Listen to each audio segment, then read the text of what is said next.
This government meeting is brought to you by Eastworks and our local cable subscribers.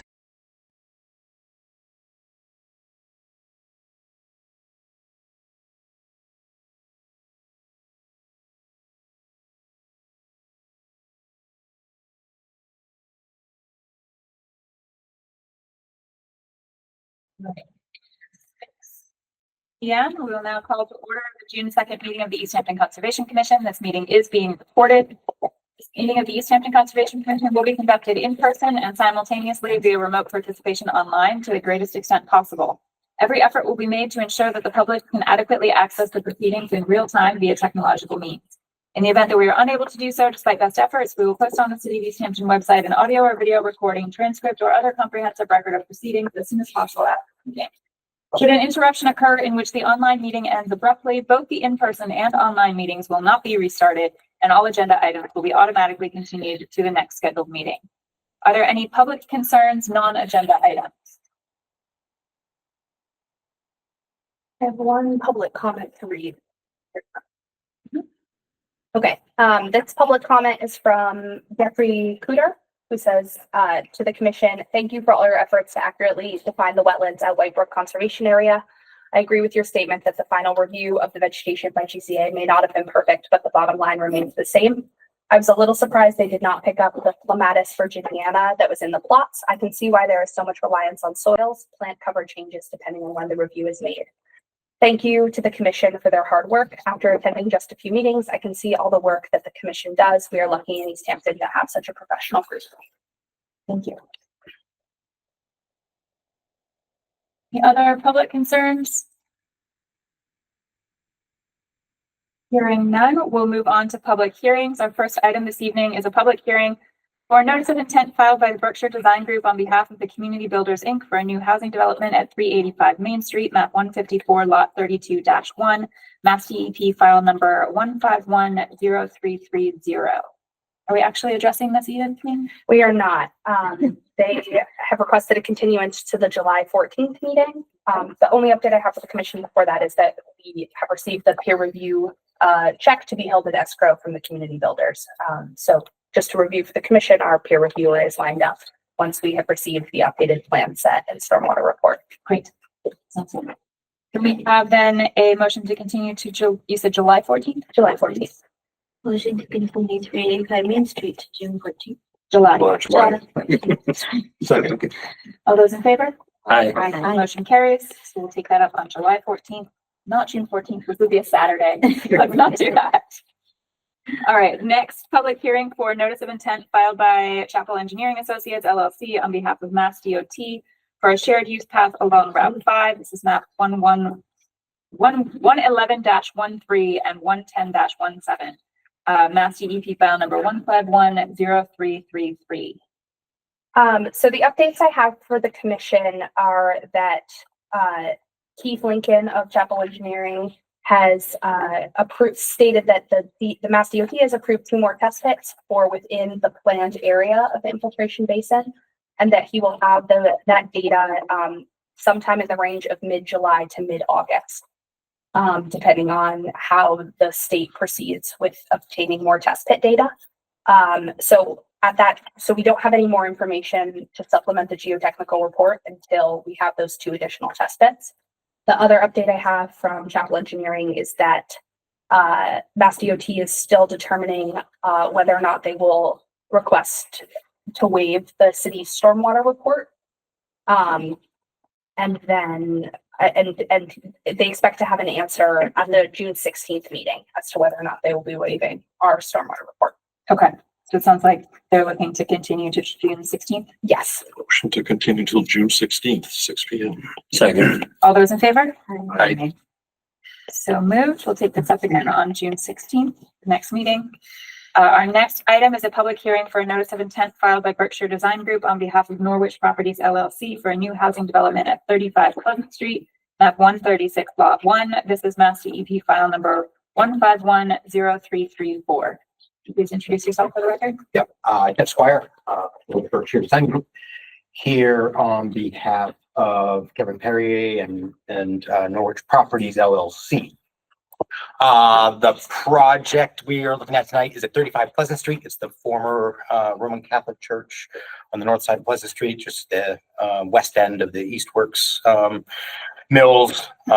It's a just over 9-acre parcel. The Manhattan River is to the north. Obviously, Pleasant Street finds the property to the south. There's commercial parcels just to the west, and some mixed use residential and other small businesses along Pleasant Street further to the east. This is redeveloping. If you want to go to the next slide.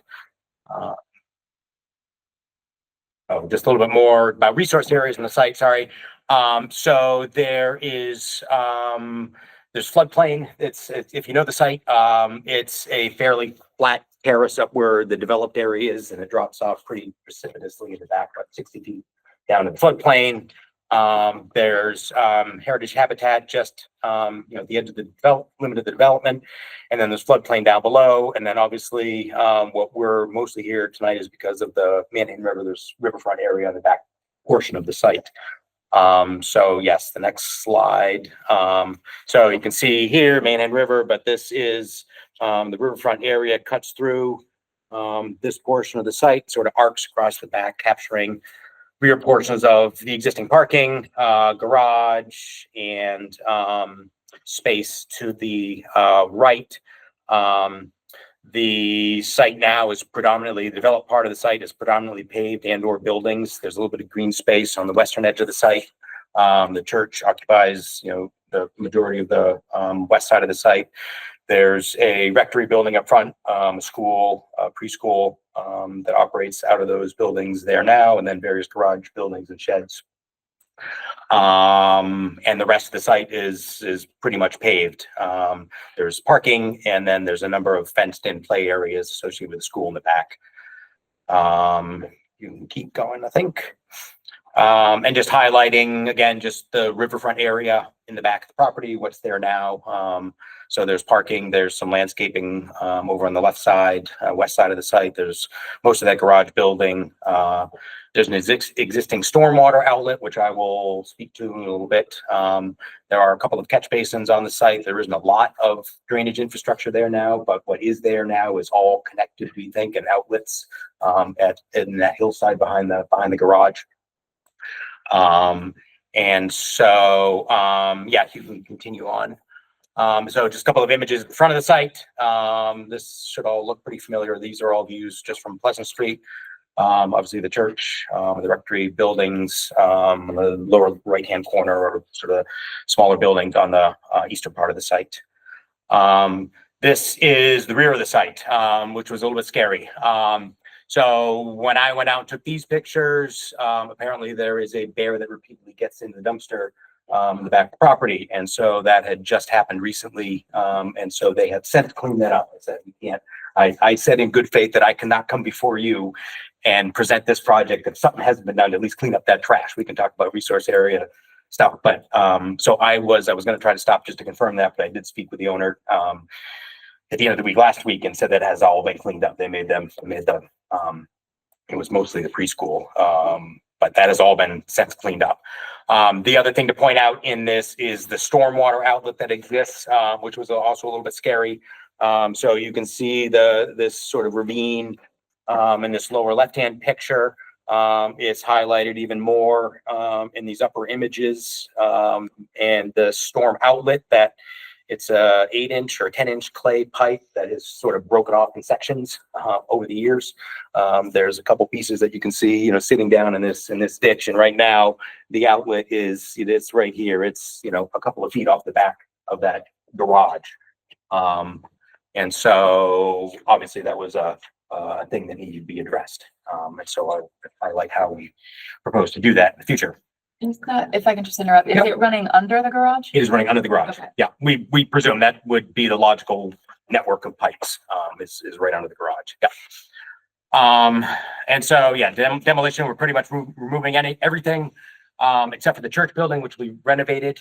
So all of the buildings, all of the parking will go away, and that will make way for the pros project, which is the next slide, which is for a total of 43 new units. There's going to be 9 units proposed within the church building, and then 7 new buildings with 33 units total. They're going to be townhouse style units.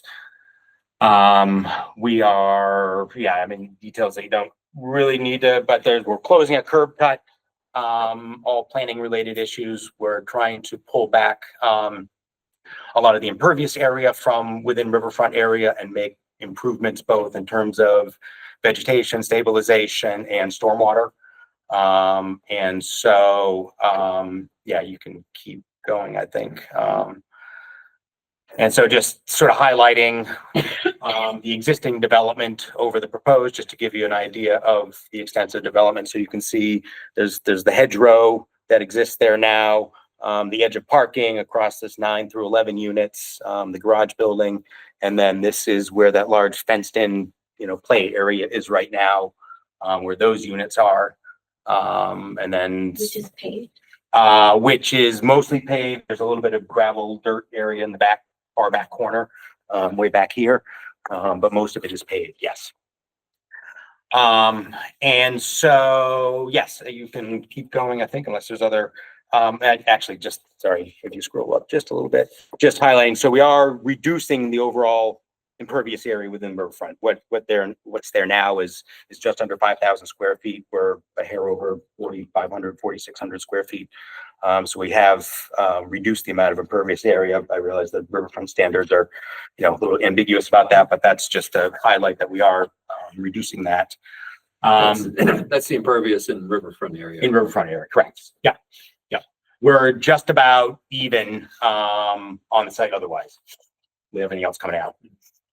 While we're on this Yep. page, Jeff, it's still a bit difficult to see if there's anything proposed beyond the extent of existing pavement.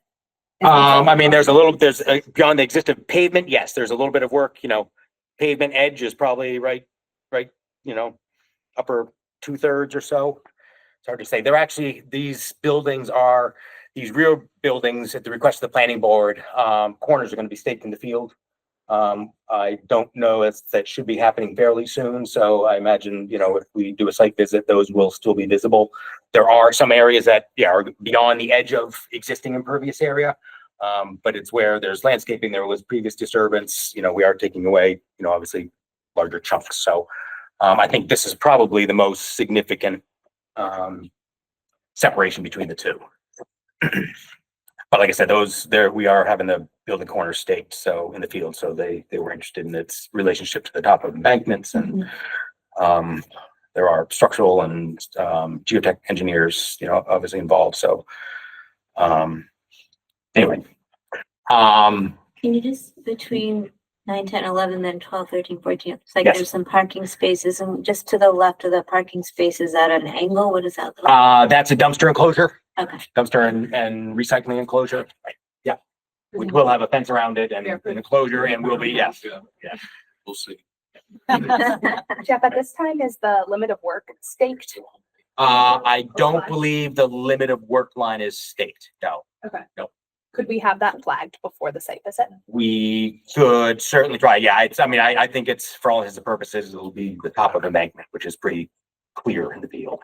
With the exception of, and this is part of the discussion tonight, is how far this remediation works or goes with that pipe outlet. Was Mark Stimson asking for something like that? Yeah, Mark Stinson wanted the limit of work staked flagged in the field before we. So, yeah, so that'll be partially dependent on whatever we agree on is the extent of restoration for that swale, because that, that's obviously it will be restored and stabilized. We could chase that all the way down to the floodplain in the bottom of the hill if we wanted to, but I don't think that's what the intent would be. So we'll just have to figure out what that is. Obviously the building is going to come out, and that foundation, and so all of that work will be, putting the site back together and providing green space there and stabilization. So it's just a question of, I think it would be more evident in the field, this conversation, I think, will make more sense.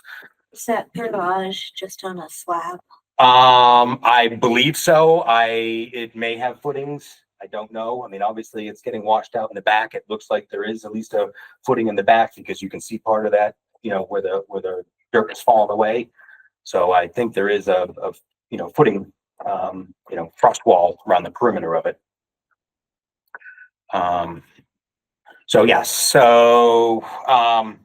Yes, that's all stuff that we can have done and can continue to talk about. Stormwater wise, is the big improvement. Currently there's no, I said everything mostly from the site right now exits in the back of the site, at that one outlet. What we're proposing is, porous asphalt within what you see is the shaded, the main drive area. We're fortunate that we have, groundwater is really deep and we have fairly sandy soils here. And to avoid, retaining that existing discharge, which didn't make any sense. And then trying to tie into the municipal system, which was going to be hard because there are no connections there now. And so we are trying to take advantage of the, with the porous soils as much as we can and infiltrate, at least everything that's required by the stormwater standards.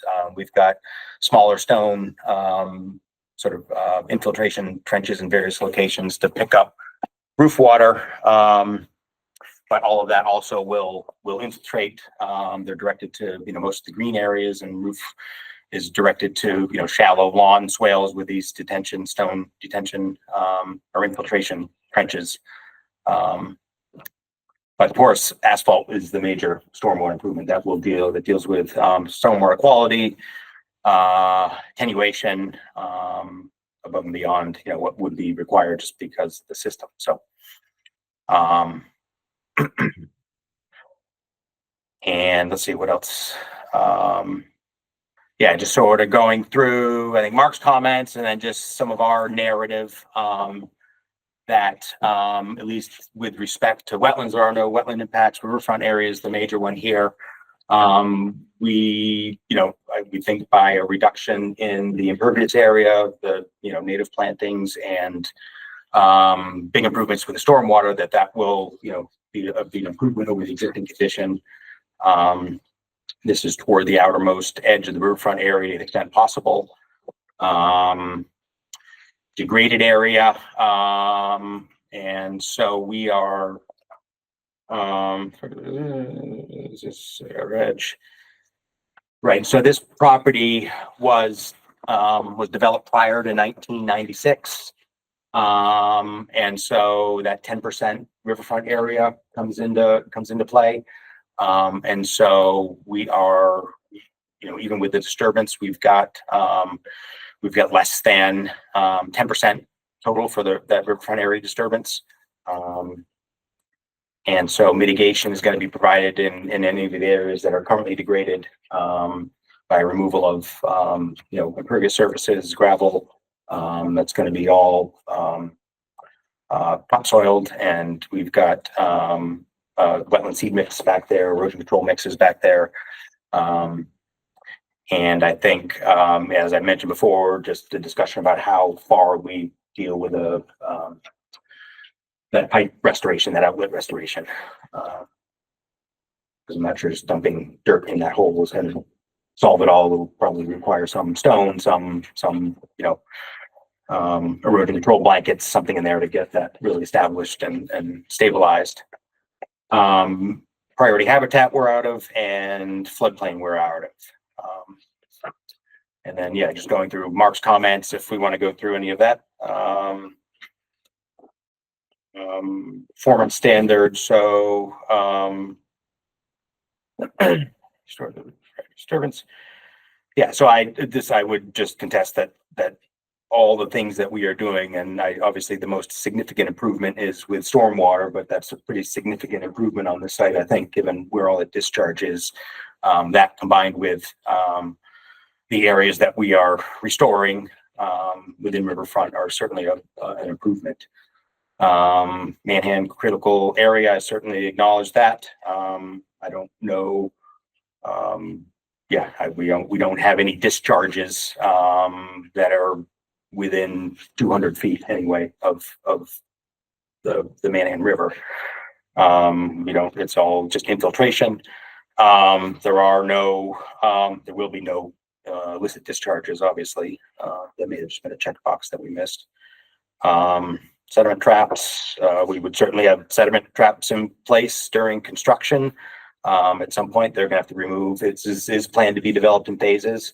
And so, I think that, there would be a portion of that system that would remain, and certainly sedimentation, traps would be in place during, construction if those catch basins and drain inlets exist. But as soon as those go away, there's no new catch basins proposed because of the porous asphalt. So there wouldn't be any need for a sediment trap if that's what that's in reference to.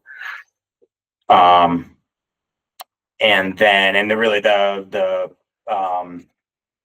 from a practical perspective, the porous asphalt would be the last thing to go in, really, just because that material needs to remain, clean and not driven over during construction. So that will be, one of the last things to go in, just to make sure that that system is built correctly. And then, yes, obviously there's a maintenance, operation and maintenance plan that would accompany that, annual vacuuming, and typical inspection of that pavement system on an annual basis. I think that was included with a stormwater management report, which was also submitted. I think that's all I have for the moment. Can you go back to the drainage map again? So everything is directed towards something that's drawn in blue here. Yes. Is that accurate? And there's no overflow back to a piped system at all? No. Nope. So what happens if the ground is frozen, say, underneath your asphalt? It's all aggregate, so there's nothing to freeze. It's it would have to be filled with water and then frozen. It's a 2 or 3 foot, aggregate profile. So it's just pore space within that aggregate. So typically those drain out pretty quickly. It's very rare that we've seen, that at capacity, and then with the next storm, there's an inability to accept that water. These systems usually drain out pretty well because of the porous nature. So even in the winter, the university, and I meant to bring some of that tonight, University of New Hampshire did a big study with that. They were sort of the data source for porous asphalt in the Northeast, and documented that, the freeze thaw cycles really don't affect it that much. That it actually drains and thaws quicker because of the ability of water just to move through that. It usually heats up once the sun hits it, and the water just disappears. Yeah, I know it's supposed to be better in terms of like frost heaving and potholes and things like that, but I don't think I've seen it used in a situation where you don't have some kind of overflow. If for some reason you can't get water through there, there's a lot of impervious cover on the site. And if this is the only place for it to go, I want to make sure that we know that's going to work in all situations. Yeah. I mean, we do have, if you go back to the plan, we do. So it is graded subtly. So we do have these, these low points. So, worst case scenario, you can see, there's a low point here. We've got another one here. And there's probably another one in that direction, but these are areas where, there's a foot of elevation change there that, conceivably could hold water if it was, completely frozen and water wasn't going anywhere. There's a pitch out to the street in this direction. So there are places for it to go. In addition to, all of the lawn area and these depressions. And I haven't read the stormwater report in detail yet, but what event will overwhelm this system? How fast? I mean, this was designed for the 100-year storm with the new, rainfall standards. For current day or future? Current. I mean, it's whatever the standards are. I don't know the exact, what the capacity of this is relative to, usually these systems are over-designed is the long and short of it is they have much more capacity usually than what's required. And it's just a function of, the space that's there, the volume of the capacity that's there. But I can get you those exact numbers. I didn't pull them out of the report. Has anybody else had a chance to look in detail at the stormwater report yet? I did skim it and I was refreshing my memory on our ordinance and, I didn't get into the BP handbook or material or anything like that.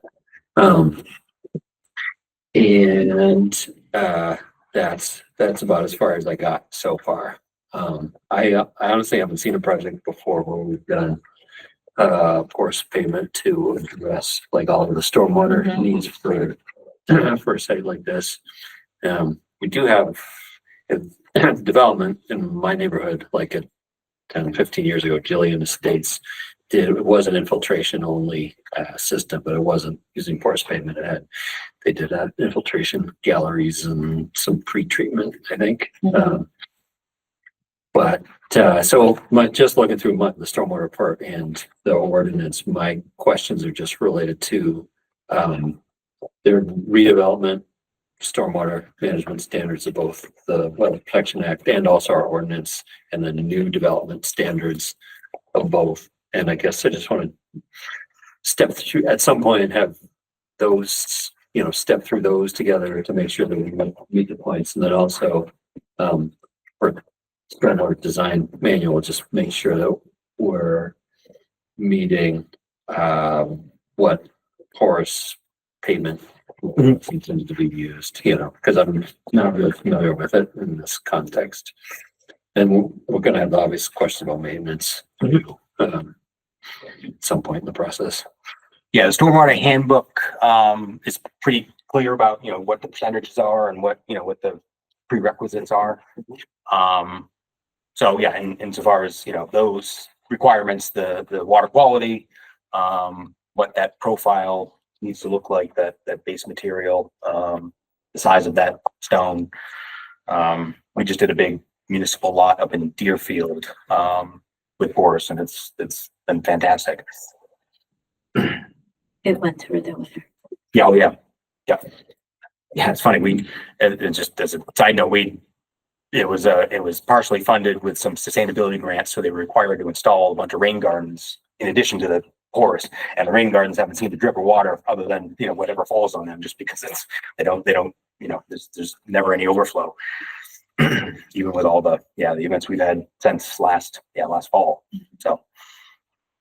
So the city engineer, Diane Rossini-Smith, is reviewing it as well for initial review. Her initial notes that she gave me, though she's preparing a fuller letter for the commission, was concern about the 3-foot separation of our stormwater ordinance and the bottom of the porous pavement. So this should be above that 3 feet, I think. Actually, it's well above 3 feet because we have no groundwater. We dug down. I mean, this is 60 feet above the river, and they dug 8 or 10 feet. And I don't think found much of any water.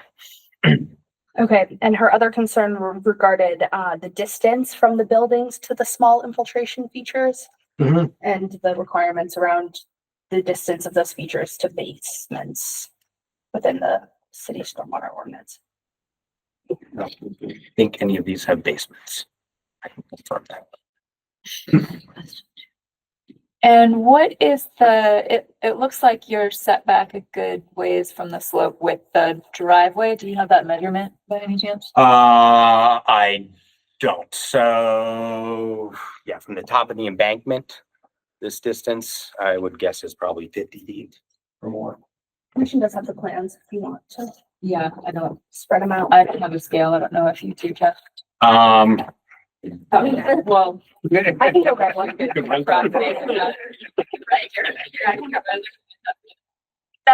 the other thing that we're also concerned with infiltration. The top of the slopes. It's So over the top of the embankment. This is 20 scale. So 40 feet the closest. We'll leave this. I want to recommend. For porous Well, just for infiltration in general, because of the potential for breakout. breakout. This is just, if If the porous pavement is working like it should, though it's distributed over the whole site. but Yeah, it's just in, like, right. one Spot. Right. I mean, we certainly have the option seems of like a lining good it. idea if it all works properly. I like it conceptually. Yeah, where I hesitate to, and want to talk about it more is just if it stops working. Yeah. Then then the site owner will be like, yeah, the stormwater works great, we never have to do anything. And it's just because it's still going downhill, and nobody ever knows. But I like the concept, The other thing I would just note is, I forget what the exact percentage is, but the surface area of the porous is, I'm trying to figure out how the wording is sufficient enough that even with 80% of it clogged, there's 20% that can still accept, all of that water. And so I forget exactly how that, just to note that if it does clog, there's, it would almost need to clog entirely. And part of the plan here is they don't sand. You don't want to keep the sediments off. So there's no sanding. You can salt, that's fine. And it can be plowed like any other asphalt. But the maintenance of it is, an important thing to highlight, and certainly have made note of that. The soils are primarily sand. Mostly sandy, yeah. Do you know the answer? And I don't know that you would off the top of your head, but how deep salt would penetrate through the sandy surface, knowing that the river is below this? I don't. Because that would be the only concern there is sand is less good typically at putting things out. Yeah, I've certainly seen, salt alternatives be required in, sensitive areas, so that. Often they are worse for phosphorus is the only problem. That doesn't really help us from a water quality perspective. We just trade one pollutant for another. So fine sandy and sandy.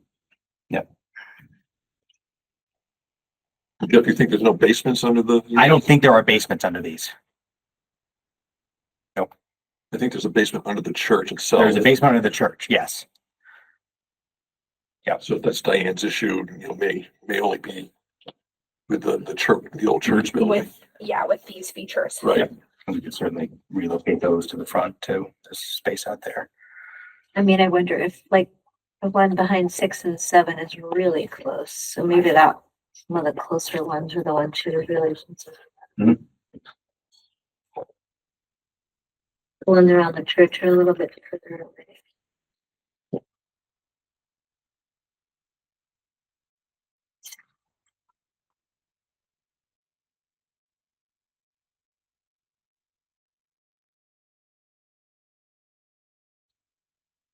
And all of the white area on here is lawn or plantings? Vegetated, yep, with the exception of there's little porch areas. Right. There's little, and at the front, but the rest of it is all of this, everything else around there is green, mostly planted. Yeah,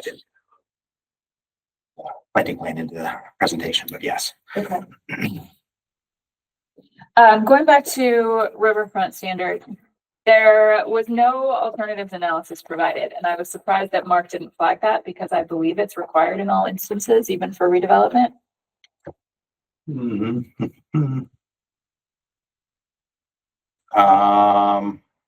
Yeah, I don't know if we've done one all the time for redevelopment, and I haven't really gotten into understand when's required and when isn't. Usually we'll respond to Mark if he doesn't, if he flags it. Do you know that answer to that definitively, Ava? I don't, not off the top of my head, but I can Okay. look into it. That's something we need to check on. And then the other thing that what I was getting at asking about the location of the buildings relative to the existing pavement. And I think you alluded to the fact that those areas may be degraded in other ways, but the pavement is obviously the most evident. But there is a standard for redevelopment that proposed work should be located outside the riverfront area or toward the riverfront area boundary and away from the river. So you're not supposed to be going any closer, and I'm concerned that you may have a couple spots where we are going closer With degraded area with or with? your building. With the building itself. Yeah. Relative to where the existing Mhm. degraded area is. 10 and 11. And we can look at that in the field too. We'll be, if the corners are staked, Yes. Right. we'll have a really a visual.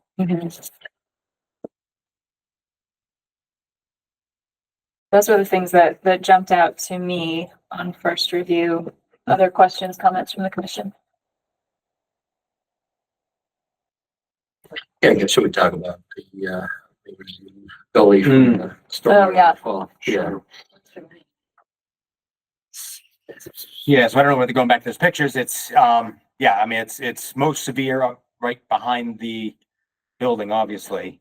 You know, this in here where it's all sort of calved in, calved off, and it's, it's eroded. As you get further down, it lessens obviously, but I think, obviously right up next to the building and then where the initial outlet is certainly would benefit from something to stabilize and restore that. Would you stabilize it before the building? I mean, I think part of the trick with this is going to be, we've got, that a portion of that system is going to have to remain in place until such time that the porous is done. So I think, we've got to restore it enough so that it's not going to cause further damage. So it may be, a large stone pad or something at the outlet portion of it. We could certainly stabilize side slopes and whatnot. But I think until the garage and all of that system is completely removed. Yeah, so during the process of removal of that garage, we're gonna be really. Right, I think at that time All is that when all together. that's gonna go. Yeah. So happen at once. I don't know how you could separate those three. That area is going to be adjacent to parking, is that? Or is there a building there? No, there's no building back there. Nope. So we've got green space back there. Oh, that's not where the Building on parking either side. is. No, I think the parking is further to the west. Yeah, that's right, yeah. That's how it sits. Well, so I'm sorry, yes. it is part of that.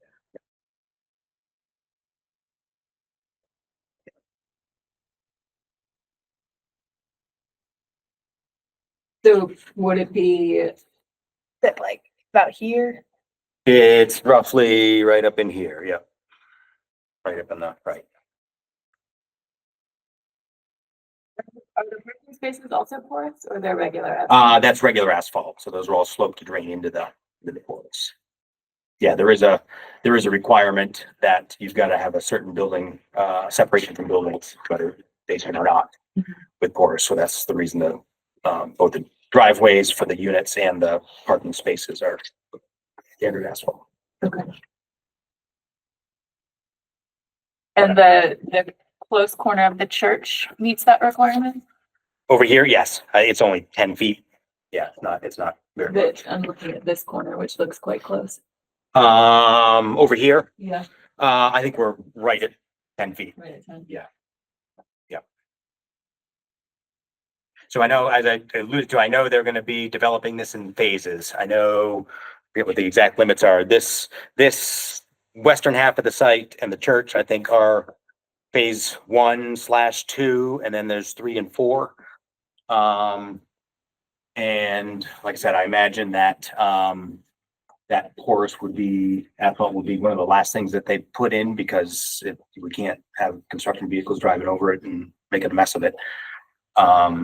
So there will be a need to maintain that existing outlet. Obviously we'll put perhaps in the catch basins and do what we need to do to control construction period drainage. But I think there would probably be a need to put something at that outlet, at least in the short term, to make sure that we don't cause any more damage. It could be, I could see a number of different things down there, from a riprap pad to, even a small weir, a little bit further down slope, just to provide some sort of sediment trap, some place for, you know, if stuff does get through or something comes out, that there's a place to, you know, on the outlet side.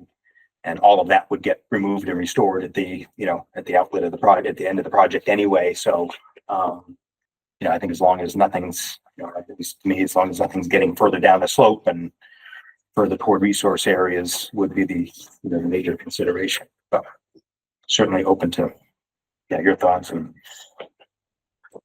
suggestions.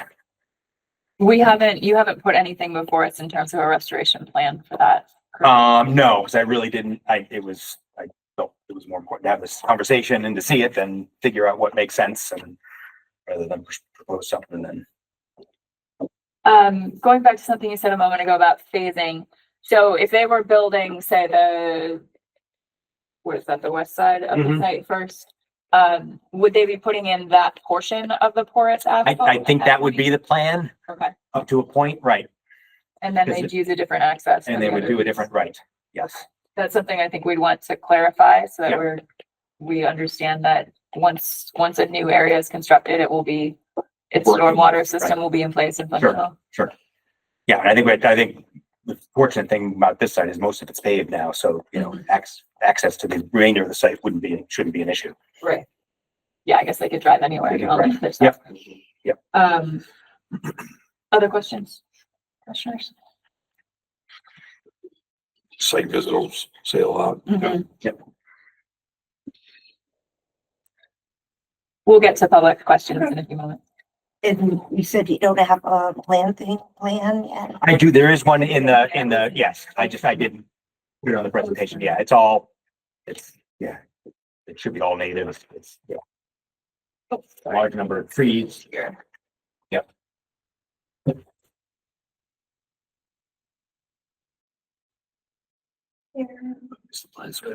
Thanks. Yeah. Can you zoom in on the point list for a moment?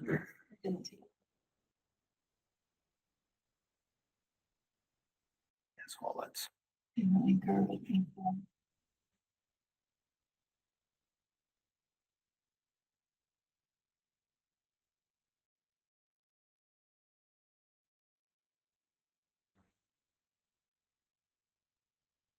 Nice list. Yeah, and certainly benefit from a few trees out there.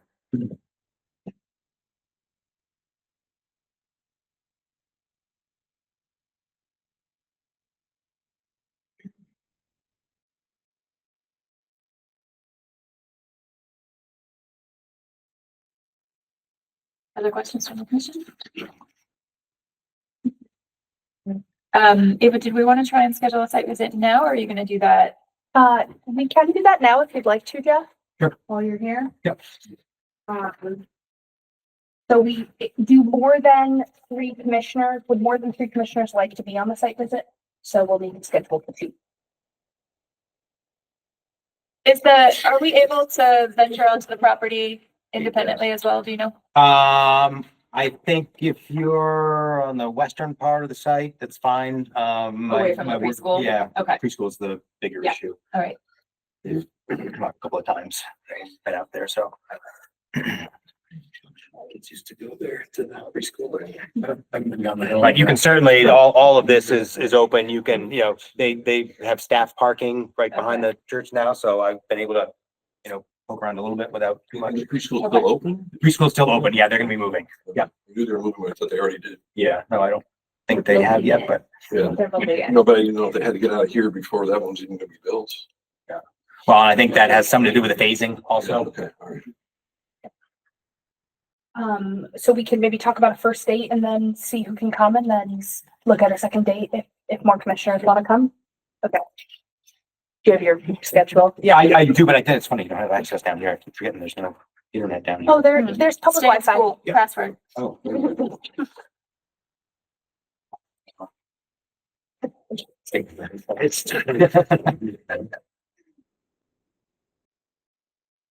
Maybe looking at next week.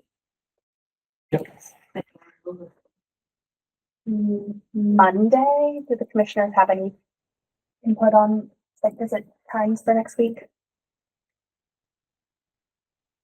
A relatively open schedule. I have an entirely packed schedule, so I'll probably try to, just take a look on my own. Great. Yeah.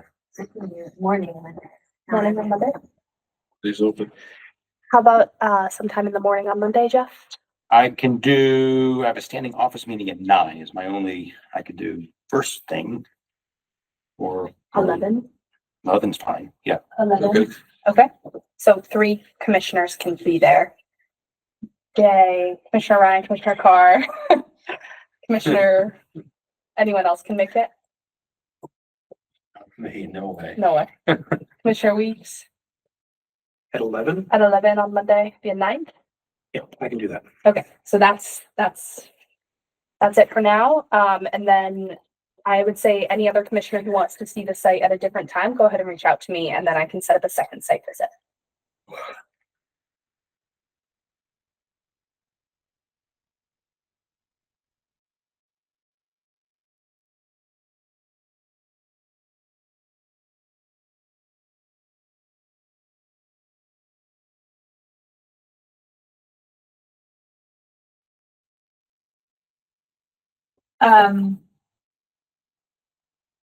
This may be premature until we see the engineer comments, but what are folks' thought on peer review for the stormwater design?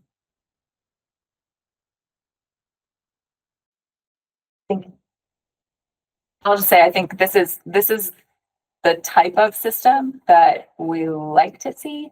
My questions are just about its function in strange situations. And so I'm not sure that a typical peer review is what we need here so much as we would almost need to find like somebody with specialist expertise in this kind of Like a system to consultation. really understand how it's gonna work. So I'm not sure what we would be looking for. For what it's worth, I can certainly share the UNH. Yeah, They wrote a whole manual on it that is that our guidebook. definitely would I can like to share see that. that. Yeah, It that would may be- answer a lot of questions. I mean, it's based on research. It's based on, they've tested it. Yeah, they do a great job out there. Yep. They have done some very extensive. Most of that, right. Yeah, please, So I can please send share that that my way. and, yeah, Diane's initial thought, she said that she felt like she was on the fence about peer review for this one. Okay. So she said that she could see it going either way. Yeah. It's not an obvious peer review and it's not an obvious, like, she'll be able to do the full thorough review herself. That's where I'm at too. So I think, shall we, unless anybody has a strong opinion, I'd say we wait until we get her comments back and additional information to Sure, review. that's fine. That sound good? Should I look into experts in this that, I mean, realistically, the UNH folks probably are the experts. Right. That's a very well-known research facility for this type of system and stormwater practices in general. So Would they look at a private project? I don't know. We could certainly reach out. I would be curious what they have to say about using current flood levels, As water opposed to levels as future. opposed to future. okay, Yeah. yeah, I can certainly reach out to them. Do you have our contact? I do. I've worked with Rob on a number of projects, so I can reach out to her, I can pass along his contact Pass along information. his Yeah, contact information and I'll reach Sure. out to them. yeah, he's probably the best resource up there. So, All right, I know we had at least one public question or comment. Introduce yourself for the record, please. Kathy Wazinski, Overlook Drive. So I've been doing some research on the porous concrete and, porous asphalt, and there seems to be a great debate as to whether it's actually working well in colder climates, but there's also some issues with it being problematic in heat, and degrading. And certainly vehicles going over it makes it degrade faster. It has a shorter lifespan than regular asphalt. And one of the discussions that was happening at the planning board was, the owners of these condominiums could at a later date decide that they're not going to replace it with porous asphalt. And then the stormwater plan is based on the porous, and the owners of the condo who have to maintain the property decide that they don't want to shell out that additional money and just want to use regular asphalt. And I do know that there's at least one city in Eastern Mass that's pulling out the porous concrete the asphalt that they put in because they've had so many difficulties with it. I have to go back and look. I was reading the article to see what problems they were having. One of the big issues is the cost of the vacuuming, and I doubt that the condo owners are going to want to buy the vacuum that's needed, so they're going to have to pay for it. I don't know. There's not a lot of porous asphalt in the area, so my guess is there's not a local place to vacuum it at the moment. There was also some debate at the planning board about whether that bank in the back is stable enough, and that two buildings in the back are closer to the bank. And there was a discussion about whether the bank is stable enough to handle the buildings. That seems like we could see on the site visit better. Sure. Yeah, and that, I mean, as the point I already raised about moving closer, as opposed to the standard that requires you to pull back, right, addresses that as well. So that's an open question for sure. Could we put it as, I mean, if we did end up approving all of it, could we put it as an in perpetuity condition that they have to keep The pavement. the pavement? Unless they, or if they replace it, they have to come before Concom. I think yeah, it's a very interesting question. I'm glad planning board is raising it because I think the issue would be, I think they would have to come back for a new stormwater permit if they were going to be disturbing all of that. But the issue would be that they wouldn't have anywhere to put a larger practice. Catch me, or, retention or. Right. So it'll be interesting to see where planning board lands on that. Yeah, we could say, I mean, one consideration was to bury, a number of structures underneath subsurface detention systems, but it's just a much more cost-effective way to do it. Yeah. And the reality is, I appreciate the concern for what happens if the porous all goes away. But as I pointed out before, there are a number of low points on the site that are all curved in. And so if they don't put any drainage in, they're going to have a pool of standing water, a foot deep in the middle of the road. That's not going to go anywhere. So I don't think that's really a practical option. I mean, if they do it, they're going to find out pretty quickly during the first rain event that wasn't the right thing to do. Yeah, I think this isn't really our jurisdiction, but my sense is that the larger issue is the potential future economic burden on the owners who are not the folks who are developing it. Yeah, I mean, there's going to be a homeowners association. It would be like any other system where they've got to back out the catch basins. They've got to hire somebody to do that. Most of those companies now offer, I mean, there is enough porous asphalt in the region that, it's a service people need. It's in a number of places. Provincetown, Provincetown did their whole commercial Main Street out of porous asphalt. That's been there for a number of years. So it has been very successful in a number of places. But yeah, I mean, there are companies that do offer that service. Yeah. And underground, I mean, I think I would rather see, well, I know I would rather from a good practices standpoint, I would rather see porous asphalt than underground infiltration. But I also think, I mean, they both have the same maintenance concerns. I can't tell you how many underground systems I've seen that aren't functioning anymore because they're full of sediment and nobody even realizes they're there and need to be cleaned out. Whereas you're going to see the puddles when this starts to clog up. So it's very obvious where it needs swept. From a just user sort of,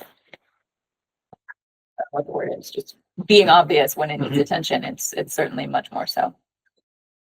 Where you said that they could bury infiltration basins, where would they go? I mean, they would go under the road. It would be largely the same system. You just put a lot of plastic in the ground and fill it up with stone. So it's just, if we've got an opportunity to use porous asphalt where it's, we're using it where it's appropriate because it's just a much more cost effective. You don't have a lot of structures. You don't have, the maintenance does in many ways become, a lot simpler. And as you pointed out, it is obvious and apparent if it's not functioning correctly. Has there been any geotechnical analysis of slope stability? Not in the back, no. I mean, I know there's a structural engineer, involved with the buildings. I know that's been a topic of conversation, but I haven't really, stayed for those meetings. How close are between the top of the embankment and the back of those buildings, what's the square foot? I mean, these are the closest there in that corner. Yep. Yeah. Yeah, we're pretty close. And this is definitely why Mark wanted the Like, is limit that- of work, Sure. which, Makes sense. the building corners will be, but if the limit of work is gonna extend beyond there. Yeah. Is that like 2 feet or is that like 20 feet? This distance here, Yeah. it's probably 5 feet. 5 feet, so yes. But we can certainly, certainly be obvious in the field. Yeah. And the corners will be staked Yes, before the meeting. Yeah. Before Monday. they should be, yeah, To that. yeah, they should be. And if they're not staked, please let me know and Yeah. we'll reschedule the site visit. I'll from that tomorrow, I'm pretty sure. It's very important. Yeah. Larry Holmberg was doing it, so we definitely think he'd get out there. Since some of us are gonna likely look at it on our own, would it be possible to have some sort of markings or somehow be clear what, if it's not obvious, just looking at it, what the corners are that we're seeing? Like send us Yes. a markup to show us what's. Yeah, I can highlight, yes, I don't know whether, I imagine you'll number them or something, so I can, That'd be good. certainly. Yes. I'm Aaron Stoker. As a result of the Conservation Trust, I was really glad to hear this priority habitat mentioned. It didn't show on the map, but the Dwyer Conservation Area is just downstream of here. And at one point we approached the diocese to see if we could buy the backland of this parcel. At that point, one of our main objectives was to have a second access to the conservation area. But since then, because of our growing awareness about the importance of the wildlife transit corridor along the Manhan, we don't want to build any more trails in that conservation area. And the biomass report habitat and critical natural landscape is basically right at the top of that bank. So that, and I will also point out that with Hasty Top, the other side of that corridor is going to be decimated. Currently, there's very little activity on the site. So one of the things that we would hope to see, in addition to the great housing, which we're very much supportive of, is whatever protection there can be in terms of the tranquility of that passageway, whether there's a fence along the top of the embankment. I imagine the planning board is looking at lighting to make sure that it's not disrupting the critters down there. I imagine, well, we know from the landowner across the street, across the river, that there's a lot of, you wouldn't think that animals would want to go through the center of town, but they do. We're talking coyote, otter, there's hungry bears. So again, it's a really critical natural space, so we want to make sure that the humans that are going to be living there are going to be having a harmonious relationship. Even like house cats and things like that are going to be more of a threat. I don't think there might be a church cat. Thank you. Thank you. Is that, Jeff, something that is on the radar already, lighting and? Yeah, there's no site lighting proposed. It's all just gonna be wall sconces, downlit wall sconces at the entries on one of the garage, but I think it's pretty limited. Even in the parking? Yes. Yeah, there's enough, there'll be enough ambient light to light those. I mean, the parking areas are, close to many of the doorways, so it's, yeah. Is there any plan for fencing? In the back, there isn't. We've got fencing obviously around the eastern and western boundaries, just as required by planning board. but yeah, we weren't proposing anything in the back, but it's something, again, I think part of the beauty of those is it was, the tranquility and that was going to be a desirable thing. So, that view shed is important. But I think, for all intents and purposes, that slope is, I'm pretty adventurous and I was a little timid about walking down it just because it is pretty steep. So I would, but cats, yeah. So I mean, I don't know. We could certainly put a fence across the top. Yep. And what, as far as lighting goes, I guess the more likely concern, to Garrett's point, would be that you've now got these residences that are all going to be lit up at night. Is there a way to think strategically about plantings along the back edge to sort of, I mean, obviously I know you don't want to block all of their views, but to find some balance there of kind of shielding light penetration and. Yeah, I mean, it's a pretty heavily forested slope. I don't know, the trees are pretty mature in there. So I'm not sure what else planting wise you could put.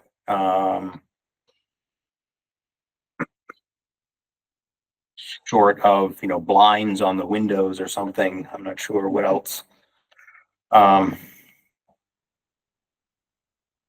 I don't know how visible that would be from the bottom of the slope, I guess, looking up through that forest and just thinking about that a little bit. I mean, certainly, there'll be, I imagine at the most, there would be, maybe a sconce or something in the back, that patio, and then whatever's on the inside of the house. I imagine that tree cover that's there now would buffer a lot of at least the house lighting, but it's hard to say because it drops off. So there's sort of a, continuous thicket of green. I don't know how to describe it. Those trees march down the hill. And so that, that foliage goes from 40 feet up at the top of the hill and disappears down, 60 feet worth of slope. So, we can certainly look at it. I'm open to suggestions or ideas. I can't think of anything other than, putting blinds or requiring, something like that on the backside of the houses. So there's the leaf off time period as well. Right. That's what once the leaves are gone. Yeah. All right. You'd make it up in my mind. I feel like the current site has some like sodium or vapor wipes on poles that are put in. Yeah. So These Cobra lights, yeah. Does it at the back? So this might even just. Yeah, I think there's a pole here, there's a pole back here somewhere. Yeah, there's a number of utility. Yeah, you can see there's Is that, here. okay, I didn't realize there was lighting back in the back of the site. Yeah. Garrett, do you know if this question has been brought to the planning board's attention? I haven't. Okay. I'm just catching up with this. Okay, because it may be, I mean, there's certainly overlapping jurisdiction. I don't know exactly how it would apply in this instance, but I know under a lot of NEPA regulations, there are requirements for modeling of different kinds of lighting and how far they're going to impact things. So I know it's plausible to do some sort of modeling study. I mean, we can do a photometric plan. Yeah, I mean, I might see coming out of these houses. I mean, we can certainly do a photometric plan. What I will say, just because we have to do those for a number of municipalities when we have larger lighting, projects, parking lot lighting, that kind of thing. I suspect that, it's not going to say a whole lot because the fixtures that are proposed are pretty small. And so it's more, the photometrics will tell you how far the light is actually being spread and cast, but you can see that light from, half a mile away or whatever it is. That's a visual perception. It's not that it's lighting where you are 50 feet away. It's that you can see the light. Mm-hmm. And so there's this, most of the larger site lights, 20-foot parking lot light will have a spread of 30 feet and that's it. And so that, with these small sconces, you're not going to get a very large light spread. It's more about the visibility of that light. I think the few things that we could certainly propose easily that we've done in a number, with a number of projects is just make sure they're all dark sky compliant and shielded. And that we could even require a certain color temperature. You know, in Northampton is, I think, at 37 Kelvin now. All site lights need to be It's not bright purple like the big Y. right. It's more of a blue. It's a very, you know, it's a lot of people argue that it's too dim, but it's, you know, in a setting like this, it's certainly, you know, appropriate. So we could certainly, you know, require certain color temperature lights for the fixtures. Would it be helpful? I know that James Lowenthal, the dark skies professor at Smith College, has reached out to me before around lighting in the Conservation Commission's jurisdiction. Would it be helpful to reach out to him and get his perspective as a dark skies expert on any suggestions he might have? My sense is that we're looking at a different kind of lighting issue. Yeah. And we're less concerned with what's going upwards and more with how far it's spreading into the potential corridor. So I'm not sure it's really the same. Okay. Question. Great. I mean, would the fencing also help with the lighting? Because it's gonna be dark right on the other side of the fence, and there are little critters that are running around trying to be in the dark. It wouldn't, the light from the windows on the second floor, of course, would still be visible and shining. Right, and those won't necessarily be like the same as the sconce lighting. But it would give some cover, darkness to critters. Yeah, I think the only consideration on our end would just be that, you know, particularly for those units that have a view of that, you know, that sort of untouched landscape, that putting a 8-foot fence, stockade fence right there is probably not gonna be the most desirable thing. Well, if they're views from the second floor deck, not gonna attract their view. Well, it would be from a bedroom window or something, I think, would be what's on the second floor. I guess Well, we can certainly look at fixtures, you know, Yeah, fixture options that, turn it back to you, Jeff, to know Fantastic. that this is a concern Yep. and give it some thought and see what kind of creative ideas you might be able to come up with. And then we can, we've done a number of projects close to, cold water fisheries and sensitive habitats like this that we can draw from some of those. Yeah.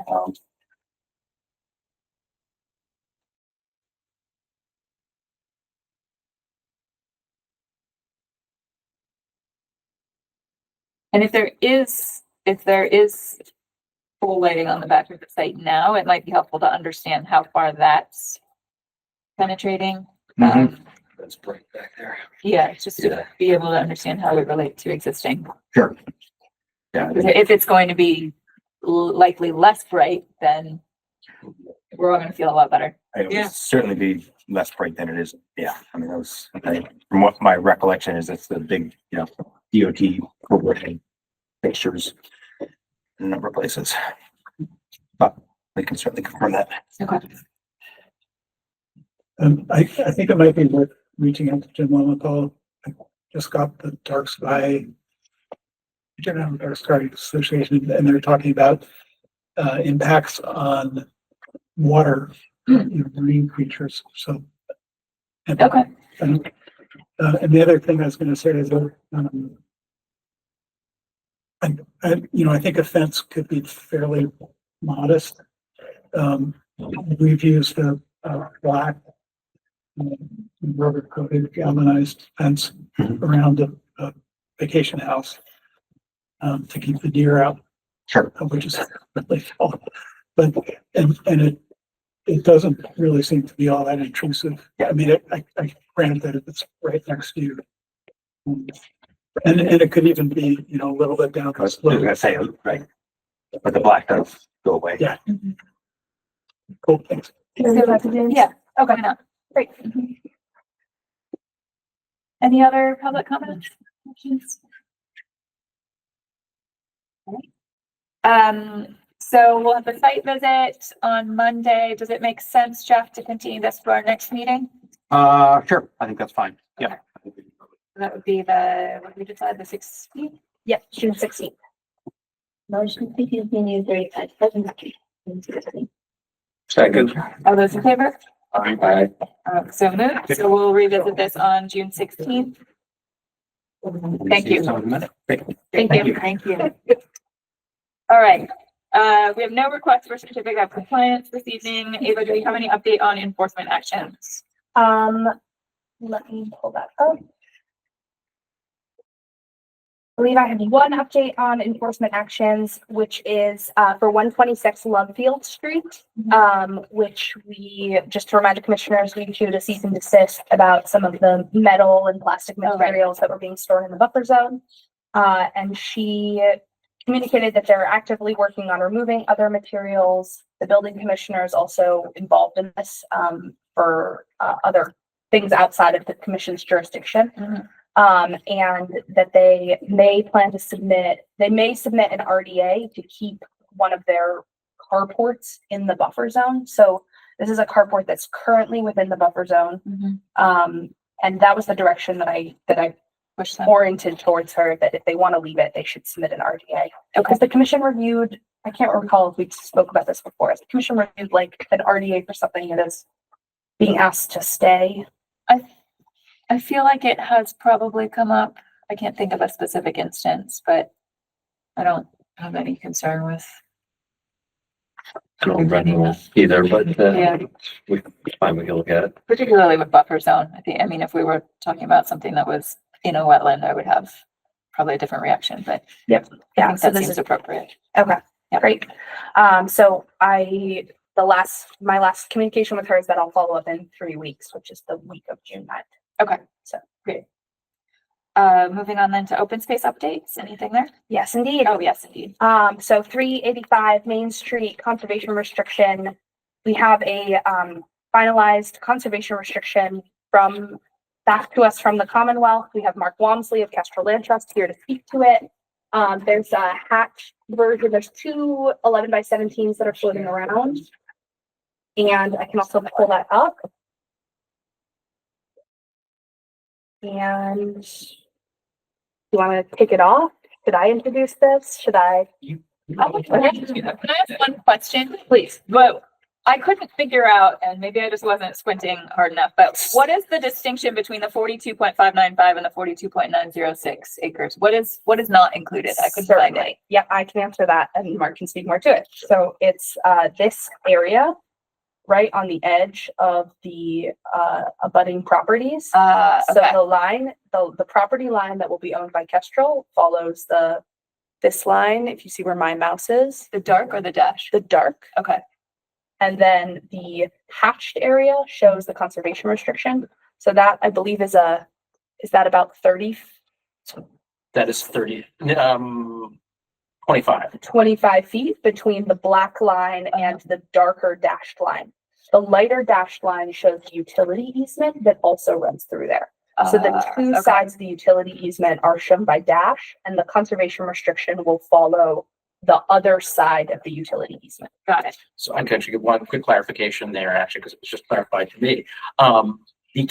There's a 25-foot wide utility management easement to allow the abutting elderly housing property to maintain that line. And then there's a separate 10-foot wide utility easement where the actual line is underground already. Okay. So yeah, we're just kind of taking that out. We wouldn't have complete control over that area. Yeah. It is marginal both in terms of its natural resources and where it is in the property. So. Okay, that makes sense. There's too many lines down there and I didn't see that as being the spot. Great. Okay, so I guess I don't know how you typically introduce these. Do you feel like you should be doing it? Again, Mark Walmsley, Kestrel Land Trust. It's good to see you all again. It's been probably a year, I think, since we first started this conversation about the conservation parcel. We're thrilled to be moving forward. We're thrilled that the state finally gave us a go-ahead to finally formally conserve it. We purchased the property around a month ago, or a little bit less. We were just all out into the site, walking around, doing the baseline report. Ava was with us. Mass Audubon, who's going to be the primary CR holder, was out there. It was a great visit, kind of seeing what's out there. Yeah, lots of wildlife signs in the woods, including a lot of bear scat. So they're using that Manhattan corridor quite a bit.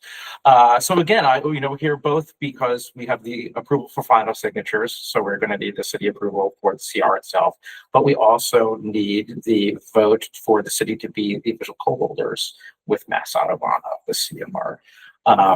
So really not much has changed. The primary uses for the conservation site are going to be passive recreation, agriculture, and of course, wildlife habitats.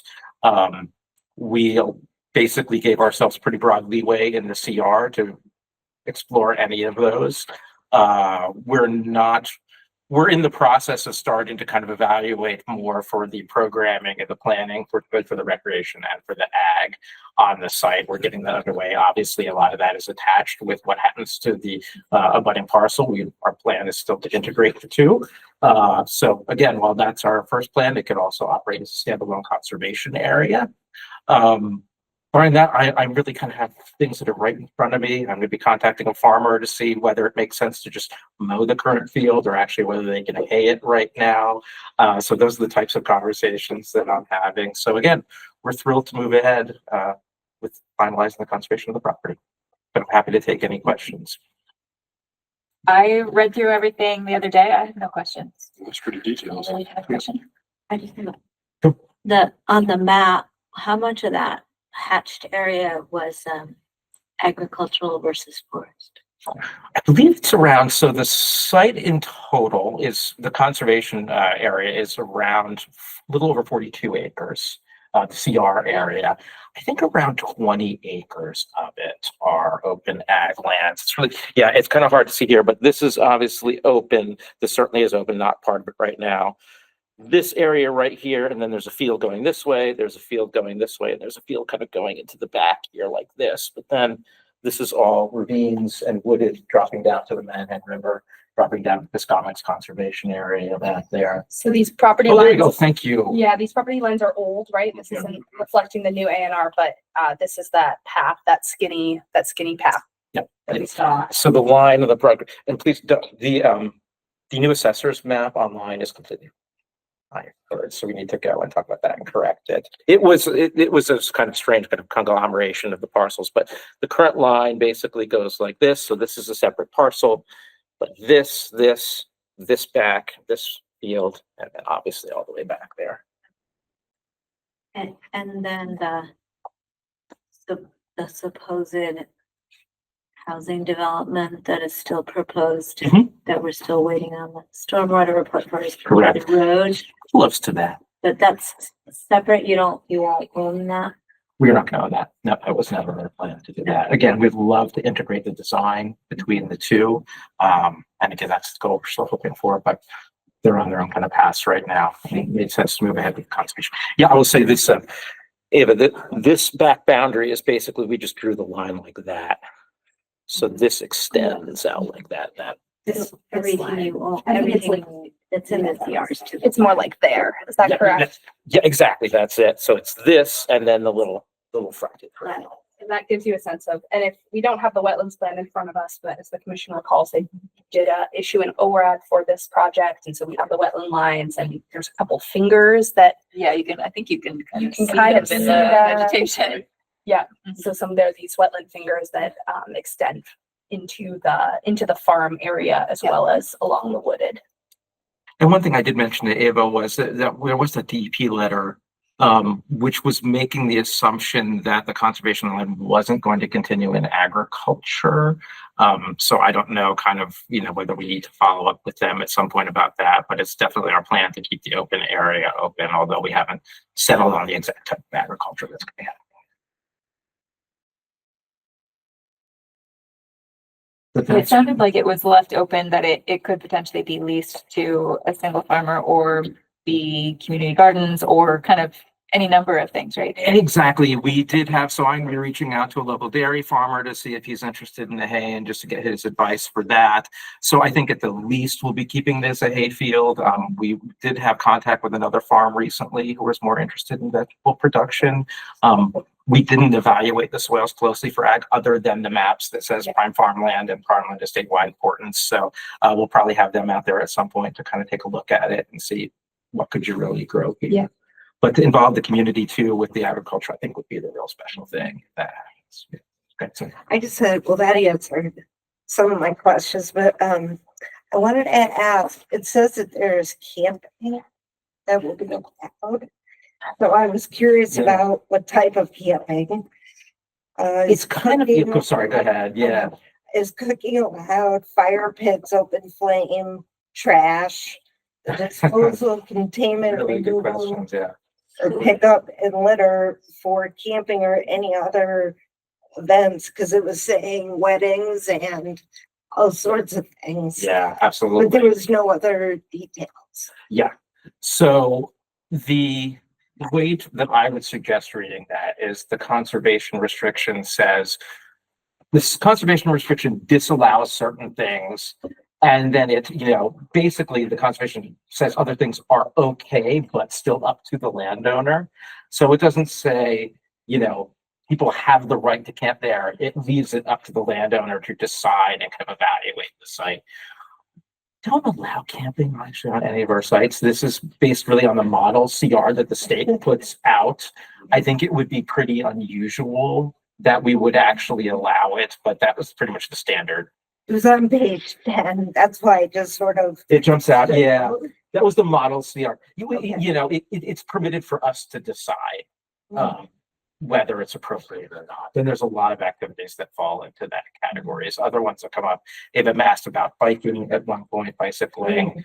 People I'm sure will ask about hunting because we found at least 3, maybe 4 deer stands back there, along with a number of these sophisticated wildlife cams, which are interesting. So people are using the site very much. So we're going to have to, as we see kind of proposed development, how that goes, and as we get to know the site, we'll kind of decide what we feel is appropriate.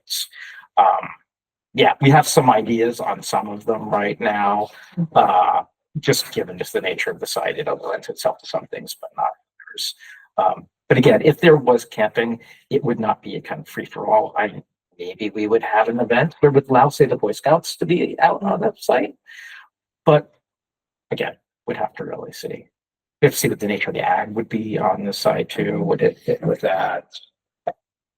And my other question was, it was under inspection and enforcement, B3.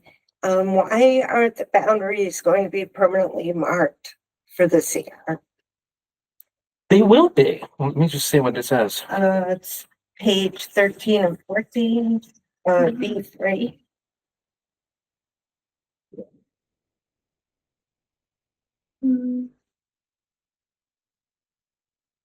Page 13.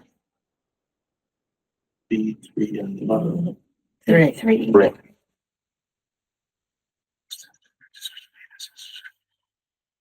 Boundaries. Oh, I think, are you referring to this? In the event of a dispute over the boundaries of the conservation restriction, grantor shall pay for a survey and to have the boundaries permanently marked. Okay. Again, model CR kind of basic, concrete language that kind of comes from the state on that. I believe all the corners and conturns and bearing are already pinned. We found most of those pins. Yeah, some of them are way back there, in some interesting places. If something had to be marked, I guess, along a straight line and either had to be flagged or blazed, that's usually more of the issue. But yeah, all of them are actually pinned. It's more just the concrete language that's there. And our back property line here is with Pascomic, and we noticed quite a few Pascomic blazes out there. Pascomic had their property well marked. Yeah, it's really interesting. I could just make a little aside. That back property line has a barbed wire fence along most of it. So it's amazing to think that that was probably open and Probably something grazing back there. The other interesting thing, right along that line with the barbed wire, there's some really big trees. So you knew they grew out in the open, and one we saw porcupine going, which was kind of nice. And the barbed wire like twisted into the tree. too, in Yeah, some that's the one cases. thing. We might have to deal with some of that just for safety reasons, but yeah. Really cool. I just want to say that when we were marking that boundary, the wetland on the Scomic side of that line is hopefully still just wonderful. I spent stood there for like an hour in the water watching the dragonflies and I noticed that one huge tree and I thought, oh damn, it's just over the property. So we can't say enough how thrilled we are that this is finally protected or almost protected. Yeah, there are going to be a lot of eyes on this. Yeah. The coal holders and particularly Has it been officially surveyed? Was that? Has it been? Oh, yeah, absolutely. It's an official survey. So, and this represents that survey. So this will be recorded with the conservation restriction.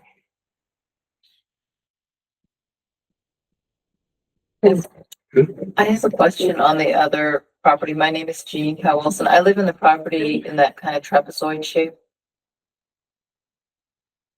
Right there, right? Yeah, and so it goes back there. On the other picture, you were showing that certain boundaries. I was just trying to understand that more. Maybe it was the other picture. You had the red line, like it had it, but you said it wasn't going to be. It wouldn't have any kind of boundaries. You know, you were saying, Yeah. so Well, so this represents, if you go back to the plan, Okay. where we kind of drew this line, which is existing now. This is an existing property line between, this is a separate property, still Okay. owned by the Fedor family. Okay, Yeah, so we basically, where this line was in back, we just extended it across here Okay. to separate out this property. okay. So there are two parcels now, lot 1 and lot 2, if you Okay, see on the lot map. 1, lot 2. Okay, That's how and they're so if identified. people are doing this part for recreation and they're taking a hike and they're going back to that hatched area, will they know that, that they should be staying over there? Over here from over on here onto on there. Yeah, why don't Yeah. I just come up? Yeah, please do. Will they know that? Like To I stay out of imagine. your yard. Yeah, stay out of my yard and like, they're not just like wandering around. But yeah, Gary and Jean, there I am. They're driving or walking, imagine the Boy Scouts. Like, do they know, like, this is different property? I was just trying to clarify, Sure, yeah. just so I don't have like Boy Scouts in my yard, like, practicing their compass, their cookout and it's like over there and they're over here. And you're certainly welcome to mark your property line along here too, right?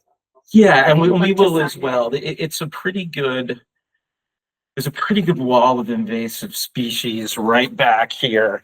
It's kind of hard we pushed into this area. It's a little hard to get back in there. Okay, like it's already it has all that. Yeah, but we'll mark it as well, certainly. And obviously there's a hedgerow between the two properties right now, which is going to stay. And honestly, we don't even necessarily know where the actual entrance to the conservation area is going to be right now. I mean, a lot of that's going to depend on, where what happens with lot 1. So again, we're kind of standing pat. You're not going to really see too many changes on the site for the foreseeable future, I would imagine.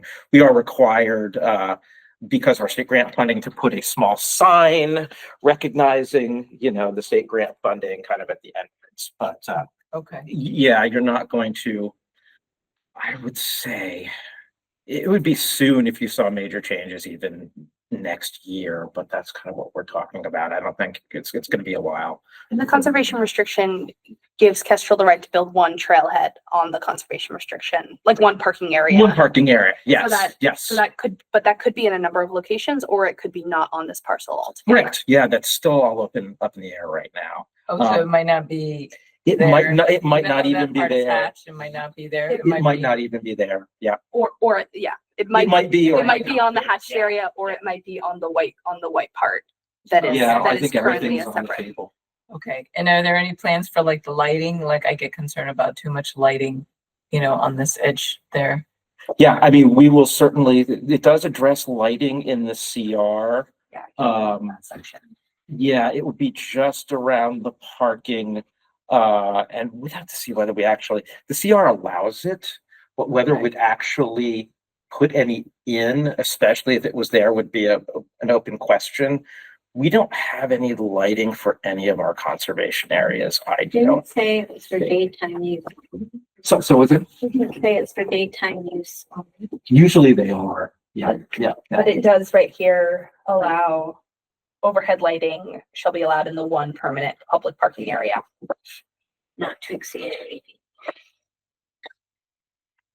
Again, it's I mean, kind my of just house is keeping it pretty close. it's pretty close. Yep, So absolutely. I'm kind of concerned And- about and that, 'cause again, there is if- a bedroom right there. If it does turn out that there would be parking there, we'll certainly reach out. Okay, That would be no problem. okay, and thank you for pointing that out. So it's daytime use, but you know how people are. That's usually, yeah. I keep seeing tire tracks going back there and I keep wondering who went back there when. I keep There's expecting often to find somebody a truck with a back there, dog. but yeah, There's often somebody with a dog and they Yeah, walk through our yeah, yard. yeah. But I don't know.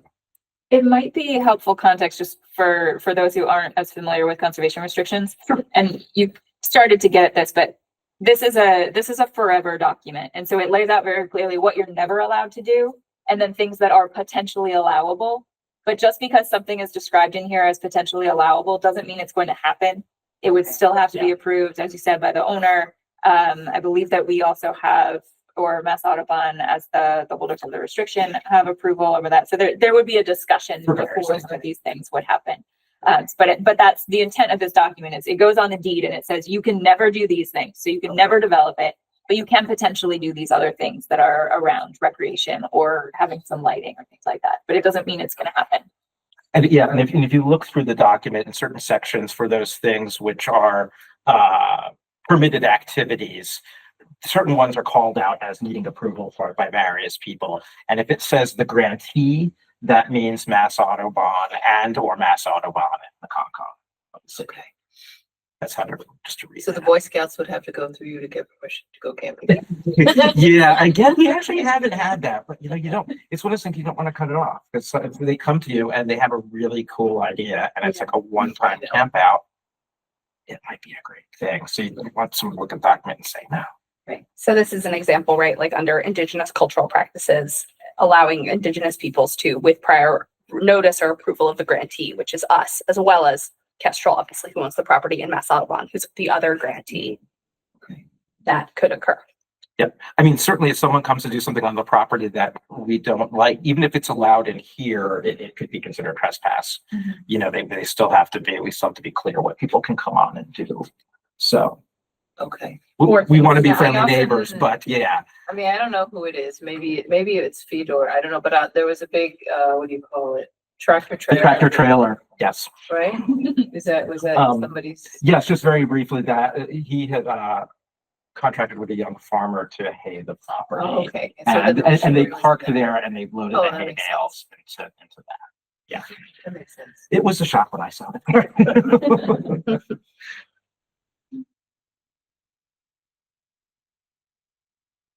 Any other questions, discussion? All right. Do we have formal language we need to use for the approval vote? Oh, that's a good question. I don't think so. I think you can vote to agree to the conservation restriction. There's a page with all of your names on it. Page 45. Aren't we formally taking ownership though? That probably has to be something in what we say. We're not taking ownership. We're not. Okay. We're just Sorry, I a misunderstood. holder of the CR. I guess that was my confusion. I think It's a that's property ownership. Do you want to read the? Yeah.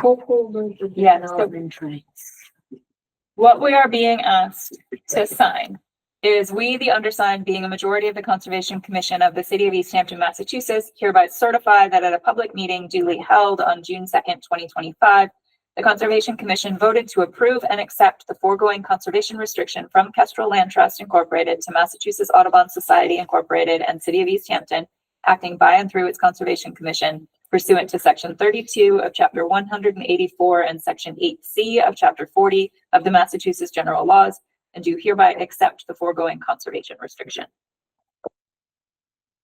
Move to. To ratify that. Do we have a That, I think this calls for a roll call vote. So August? Patrick? Aye. Ryan? I, Carr? Aye. Weeks? Aye. Lord? Aye. And I will also vote aye. Motion carries. We'll pass this around for signatures. And just so the commissioners are aware, the next step, this goes to the city council. It's going for first reading this Wednesday to the city council. There you will likely send it to the property subcommittee. It will be reviewed by the property subcommittee, brought back to city council, likely at the June 18th city council vote for the public hearing, if they choose to set it as such on Wednesday. And then it will also go through, the mayor will also review. Thank you all. yeah, Thank you, Mark. You for purchasing this property and protecting it. Yes. Happy to do it. We're very excited to collaborate with you moving forward. Give it a 20% chance that this will someday be known as the hatched conservation area. Does Kestrel have any names Not floating yet. around yet? Not yet, not yet. We have to revisit.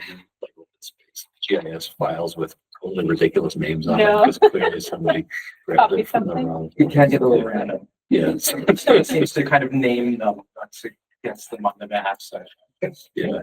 And then the SCDT hatchery will come do a site. All right. Excellent, great. Okay, so I'll hold on to this for now, or would you, You can certainly. I'll scan it in, so we have it in our files, and then I'll get you, you need the wet copy, correct? All right.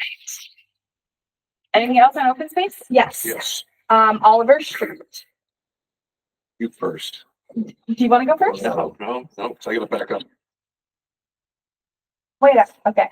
I want to know what Commissioner Ryan has. to Oh, you have share. something on Echo Dale? Yes. And Oh, you have Echo Dale. uh, Yeah, let's do Echo Dale. Russell from Park Hill Orchard contacted me and asked me about doing another mow before bird nesting season. But I didn't know where we were in our invasive removal process with our contracted person, so just want to ask that question to Yeah. have you check in with them. Absolutely. So the timeline we got from Chris Politan last was early summer. He said June, which it's June 2nd. Right, So I can go ahead and reach sure, out. yeah, just do that. Okay, the desire would be to have an invasives removal treatment and then mow. Yeah, because I don't want, because if I mow now, mess up everything he needs to look at to do the treatment probably, like cut everything off, so.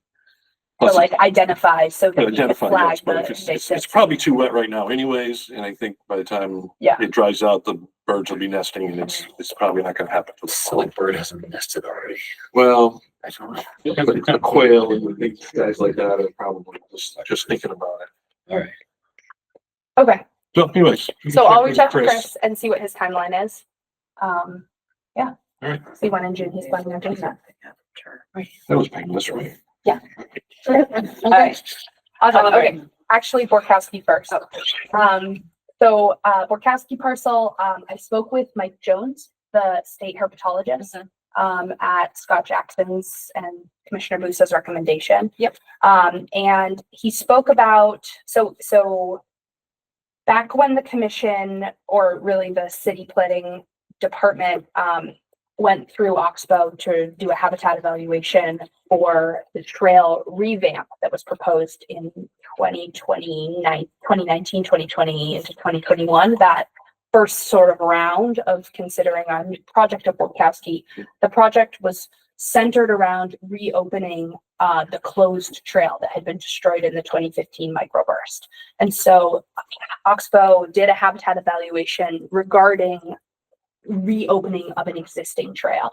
The scope of the commission and the scope of what NEMBA hopes to do on this parcel has shifted a little bit towards thinking about a new trail or a greatly improved version of an older trail.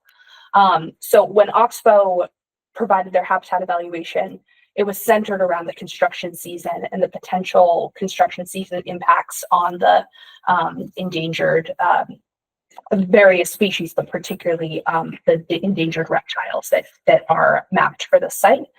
And it was about staying outside of construction season or having someone on site who can identify and handle the reptiles as fit. When I spoke with Mike about it, he talked that new trails, truly new trails, typically do constitute a take when constructed, particularly with regards to mountain bikes, given the speed that they have. He spoke about renovating existing trails can typically be conditioned in a no-take letter. And he also spoke, he was speaking, sort of generally without having reviewed this project in particular. He was just offering some general advice. And he also spoke about that new trails can also not rise to the level of a management permit if they overall provide improvement of the habitat. So if they protect a component, if they move an existing trail off of habitat, off of like primer habitat into less prime habitat. Okay. So that's just some things for us to think about, because Commissioner Buttrick had provided some fabulous advice based on Oxbow's habitat evaluation and the construction season with regards to the snakes and or the reptiles and also the other endangered species that are mapped for the site, or the species of concern that are mapped for the site. But I think this is some new information for us to consider on this. Mike Jones also said that he would bump it up with his colleagues and to reach back out in a week, on the week of June 9th, if I haven't heard anything. So I sent another follow-up email there. But then he also noted that we very well could move forward with a joint NOI NISA filing, and that would put it on their desk with a timeline, so that we could be having this conversation and this back and forth once we have a filing prepared. That's super helpful. I think, and what he said about being able to sort of move trails away from better habitat, focus on areas where they would feel more comfortable having them. That is exactly why I wanted to try and have a conversation with them before we put a plan together and submitted it. Right. So if you can actually have that conversation now, hopefully with them, or get Mike out on the site to give some direction about, like, here's where we should stay away from, here's where we feel better about. That's what we were looking for to kind of drive the plan of where, kind of how to match up what makes sense from a recreation standpoint with what makes sense from the habitat protection standpoint, and kind of find the optimum there. Absolutely. And I do think, I was hoping that our habitat evaluation from Oxbow back in 2021 would be sufficient from a habitat evaluation, but I do think it's possible the commission should consider potentially, if we can't get the necessary help, if the capacity of the state for help is not To have our own done. exactly, to do another habitat evaluation, particularly with an eye to, because I believe the habitat evaluation that Oxford did, as I said, was really centered around reopening the closed trail. Yeah. So it was really focused in that particular, which is primarily the root portion of the parcel into the Borkowski parcel. Yeah. So particularly if we're talking about potentially moving the trail / revamping the trail that extends into the rocky parcel, which is the parcel to the south, of Borkowski, that it may be worth it to go back to habitat evaluation. And the commission does have, I believe it's I believe it's around $20,000 of Set aside for this project. exactly. Yeah. That was originally intended for permitting. Yeah, so I'd say hopefully by the next meeting, you'll have a better sense of whether we've actually made it up the priority list and get to have a bigger chat with NHESP or not. I hope so. And then we can decide where to go. Yep. Okay. Great. That's good progress. Yeah, it's good. It was shockingly easy to reach the state herpetologist. Usually it's not easy to reach Mike Jones. So Yeah, maybe. kudos to you. You must have called at the right moment. Right, or Scott might have put a word in. Good day. Yeah. Great. All right. Okay, Oliver Street. So we are moving forward with the sign proposal for Oliver Street. So I have a contract. I just received this today. I think normally, the commission approved that we can go ahead and contract with the graphic designer. So normally I would just have moved forward, but understood this. I received this today, so I just thought I would show you. It's just the overview. Olive drafted this up. So, designing a logo that'll be the core image. She uses the abbreviation ECC. I think we wanted to say Easthampton Conservation Commission. We're not really typically known as ECC, but so that'll be some feedback because you'll see she provided some really preliminary sketches, and they all say ECC. So Okay. She works with ECA a lot. So I think that was fresh in her mind. She does quite a bit of their graphic design work, which could also be nice for us from a one artist. Cohesion. Exactly. So, she's an early career graphic designer, so she has a low rate. Yep, fresh out of school. So we'll be working with her on that. Sounds good. I'll go ahead and sign that, and now we can go ahead and take a look at some of her sketches. So some things that these are the sketches that she produced that are just for the like overall logo. I'm meeting with her tomorrow. She said she spoke with the sign company, with Bell-Made Signs, regarding routing. So she has some information to share with me about like colors and capacity, what they can actually do from a routing perspective. But I believe she designed these with that in mind. Just an aside, last time I drove down Park Hill Road, I noticed that the sign we were talking about there's fallen over, finally. So, like the posted, What's that? the brown sign with the yellow letters that we were looking at pictures of. At Echodale? Review at Echodale West. At Echodale. Oh, Okay. Yes. So that could perhaps be our next one. Where we're doing signs. So I do think the commission intends to replace all the signs with the exception of Mount Tom North. Yep. Right. And Yeah, that's Borkowski. the only one that's recent, right? Yeah, and the Borkowski sign is also in good shape. Yeah. But I think if we do a revamp, it could also be worth it to think about that. Yeah. So I'll flip through these. Other things she said about this is, she said they're very rough sketches. They're all in black and white, but she'll play with color in the next round. And that she would love to know the commission's top 2 or 3, or if they're elements from multiple. So we'll scroll through them.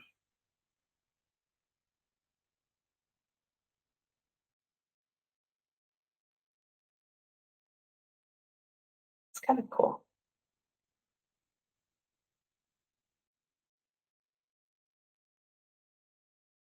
Are those the Yeah. It's not Tom. with the towers? Yeah. That's funny. That's how you know. It's like so nondescript, but instantly it's like, oh, that's that's must be Mount Tom. It's Mount Tom. Yeah, there's the weird tower. Anywhere. It's pretty funny. We obviously don't actually protect it and land on it, but it is, of course, an Easthampton, iconic Easthampton image. See the Borkowski parcel right on the right. Right here. This is There it is. Borkowski, yeah. You just need a mountain bike rolling down the hill through the sun there.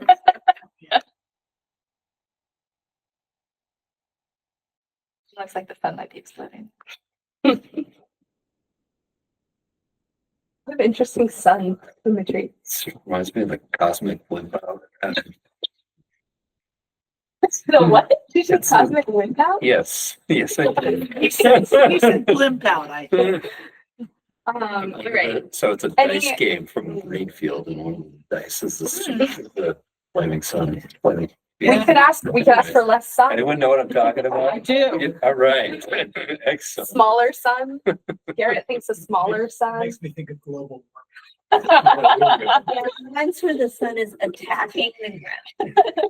I think the sun, do you like the sun into the letters? I mean, it'll be Conservation Commission, Oh, so I that, didn't notice that before. but I feel like with the longer, it's hard It's to gonna be hard imagine to with the pin. longer name. Yeah. It's gonna be hard. Like a squid, actually, or Mm. a hand of a witch. I like that one. I like in this one that you have the variety of different things happening with, I presume that's a stream in the front and then Good trail. trees, Trees the in the mountain. Like it kind of speaks to more the variety of the different things you have going on. The ones, I like that a lot better than the ones that sort of just have the sun. Sure. But I also, the one that had Mount Tom, where it was so evidently Mount Tom, I think is kind of striking. Yeah. Even because it's recognizable. The next one that has the sun rising was really nice. Yes. Yeah, I like that one too. Is that where the sun actually goes? No. I don't think so, no. I don't think that's where the sun belongs. So no, not the one with the rising sun. Engineer. The sun comes up behind, Yeah, it comes up on the. I think on the other side, because this was, you see that We're looking Depends on the time. profile from more out by the river, right? Time of year. This looks like we're looking from like Route 5. That's, Then yeah, the that's what sun's I was on the wrong thinking. side. Yeah, the sun's on the wrong side, But Okay. poetically. So. this which one- isn't necessarily a deal breaker, just. But if they have Easthampton. Oh, I see. I always wanted to do a bumper sticker that said, had Mount Tom saying, my mama didn't raise me to have cell tower. Do we like, so maybe this one, logo 7, and then the one at the beginning, other preferences? I like that series. I like these. If you, I was on there and you get it, right? I love the. And this focus on the board just. For example. Like right here. Like the towers make it recognizable, but isn't it our mission to, we don't really want to What if there protect were cell cliffs? towers. You could ask for some Yeah, clips. Yeah. might be able to make it a bit more Mount Tommy without the. In water. Right. Put the Mercury Vapor Life log cabin. So, or the star, True. We got the stars. or one of the, I always forget what it's called, the floating. Paragliders or just- Yes. Yeah. It's called the floating people, or kayaks, like kayaks. Okay, so the star, the cliffs, the hang glider, the paragliders. Paragliders. Aren't there agricultural fields? Like, isn't that Mountain View, like some field, some lines to suggest field? Totally. I do Instead think of the there's trees, it looks like blood vessels. I'm sorry. That's just. this one. No, not that one, the other one. The one at the end. That one looks like blood vessels to me, capillaries or something. Trees are. She did say they were very rough. Yeah, definitely rough, for sure. Those are, I have to say, those are the comments you need, because there's gonna be somebody that will. Yeah. Yeah, Yeah. absolutely. I do From an like, artistic, like that line, the quality of that line, because it's smoother, like it just feels better, whereas the other one just seems more agitated. I know I'm probably projecting my anxiety on you. So we like maybe this one, logo I know. logo 9 with The quality of that line. with something to make it look like Mount Tom, like the cliffs or the Yeah. paragliders or the star. And trees. Where do you want the trees, Sarah? Anywhere. Just somewhere, like in this, there's no trees. Okay. on the one, the first one you showed with And the the trees rays on are the really top of the hill, In a lot yeah, of this looks out of Yeah. perspective for me with the trees on top. So that's why. I like the water. The water. It should have. I like the water. Yeah. Yeah, we just don't know. We could ask for it to be a stream. Could be It would be a very convoluted edge trail. It could be a trail Ongoing and a stream. stream. It could be a fish on a Should we bicycle. ask, should we maybe say The like, quality of that line is smoother. I mean, It's we like- are and here it's to thick. protect Yeah. wetlands. There's something about that just. But this speaks to our open space mission, which is much That's broader true. than wetlands. So we don't have to have wetlands in here. I That's had true. the same initial thought, but unless we then want to turn them into bumper stickers. I mean, who would want to use every conservation commission bumper sticker? So, Smaller sun. Yeah, like definitely less smaller aggressive sun. yeah, smaller sun. Include some kind of vegetation that Okay. doesn't look like paint. So smooth vegetation. We'll get. I would say it seems to me like we like the sort of multiple elements where you can see Mount Tom, but you get some other key like markers of conservation areas in there too. Okay. That last one looks like a nuclear meltdown. That's right. It looked very different when Easthampton Conservation Commission spelled out. It will. It'll take up a lot more space, Yeah. for sure. Yeah. Okay, so do we want smooth, so we want trees of some kind. So this person isn't. And we maybe want some. I think you may need to have a phone call with her. So you can Oh, see yeah, we have a what these meeting. comments actually mean. We have a meeting. We have a Smooth meeting tomorrow. vegetation. She feels your sunlights are aggressive. You just have her watch this meeting and then she's like, I don't know what you guys anymore. So we definitely want some of, it sounds like we definitely want Mount Tom in it. But Yeah, I maybe like not think with, so. but not with the cell towers, with instead a different identifying factor of Mount Tom. So either the star, the cliffs, or like a paraglider. I think if we could get something that focused more on the natural or recreation elements rather than the infrastructure, that would be awesome. Yeah. But, okay, I would say let's not totally rule out the towers because they're so identifiable. They are so identifiable. Yeah, yeah, but just to get Sam Lovejoy up there and, What? it's like that. I protested on nuclear. There was a nuclear power plant in Charters Falls and they put another tower and knocked it down. Okay. Yeah. Yeah. Predate. Okay, so And he worked at Mass Water. I think I'll maybe tell her, am I correct that this is like, one of these is the starting, is like the image we like as a starting place? With some amount of, so smaller sun, I got that. And with, trees, fields, maybe two of the three of fields, trees and stream. Yes. Well, there's no. I don't know. Yeah, that, I don't know that I would commit to that one as a starting point. yeah. Okay. There's no mountain in it. This is the mountain. It doesn't feel as identifiably Mount Tom as it just kind of looks like a hill to me. Like there's she's got the shape right in this one. It's the shape yeah. that makes that. one. Yeah. Okay, so maybe we actually want to start with logo 7, but make it look less like veins. Yeah, Like we want to change the veg. the thing I liked about the earlier one. What do you was want? The two, The towers. The tap. Okay. Maybe we could have some blood. But not this one either. I think Ava, you could, rather than trying to pick one, I think you Yeah. could say like, we like this about this one, we like this about that one. Okay. And Sounds like let her figure out where to go for that. All right. Okay, and I'll keep you all updated. She's got a number of other projects, so we're on a slow moving Yes. timeline, but That's great. it's fun, isn't it? It is. Yeah. Very cool. Awesome. this round is fun. The next round is like, no, let's not. The next round is gonna be stressful. Let's have a This was short great. argument. But it's a great opportunity to work with an early career graphic designer and, Very cool. All right. Glad we're doing this. awesome. Okay, and that is all I have for, one other thing I'll just say about Oliver Street. If you haven't been out there yet, I recommend going now because there's tons of pink lady slippers no. at Oliver Street. Cool. Tons and tons and tons. I've not seen any other color before anyone asks, but go look at the pink ones because they're really, really lovely. I've never seen any yellow around here. No, it has to do with the nutrients in the soil, which is why we end up with pink. Really?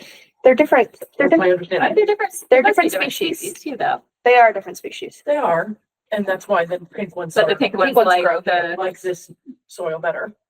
My understanding, because I ordered some for my yard. Hydrangeas are like that. Too. Some of them. but they're one thing and they just change colors. They Depending on the can be acidity. pink or blue, depending on how. You feed them coffee grounds or lime. Right. Yeah. Awesome. Okay. All right. Sorry, we're distracted. Yep. All right, compliance updates. What do we need to talk about? Yes, the first compliance update I have for you is, I believe it's F, it's 1 Street, track P. Yep. All right, so I'm gonna go ahead and project this. So, Allison Manuel, the planning director, and I met with Mike Nishan and Peter Serafino, who's an affordable housing consultant in the region, about, that's not what I meant to do, about the, question of the building permit. This has been in front of the Oh, commission right. now for quite some time. We sent it back to them. So we met and spoke through. So I think it's going to be helpful that we have this in front of us so we can look at the numbers and then I also can pull up the order itself. I apologize for not having the printed copy in front of you.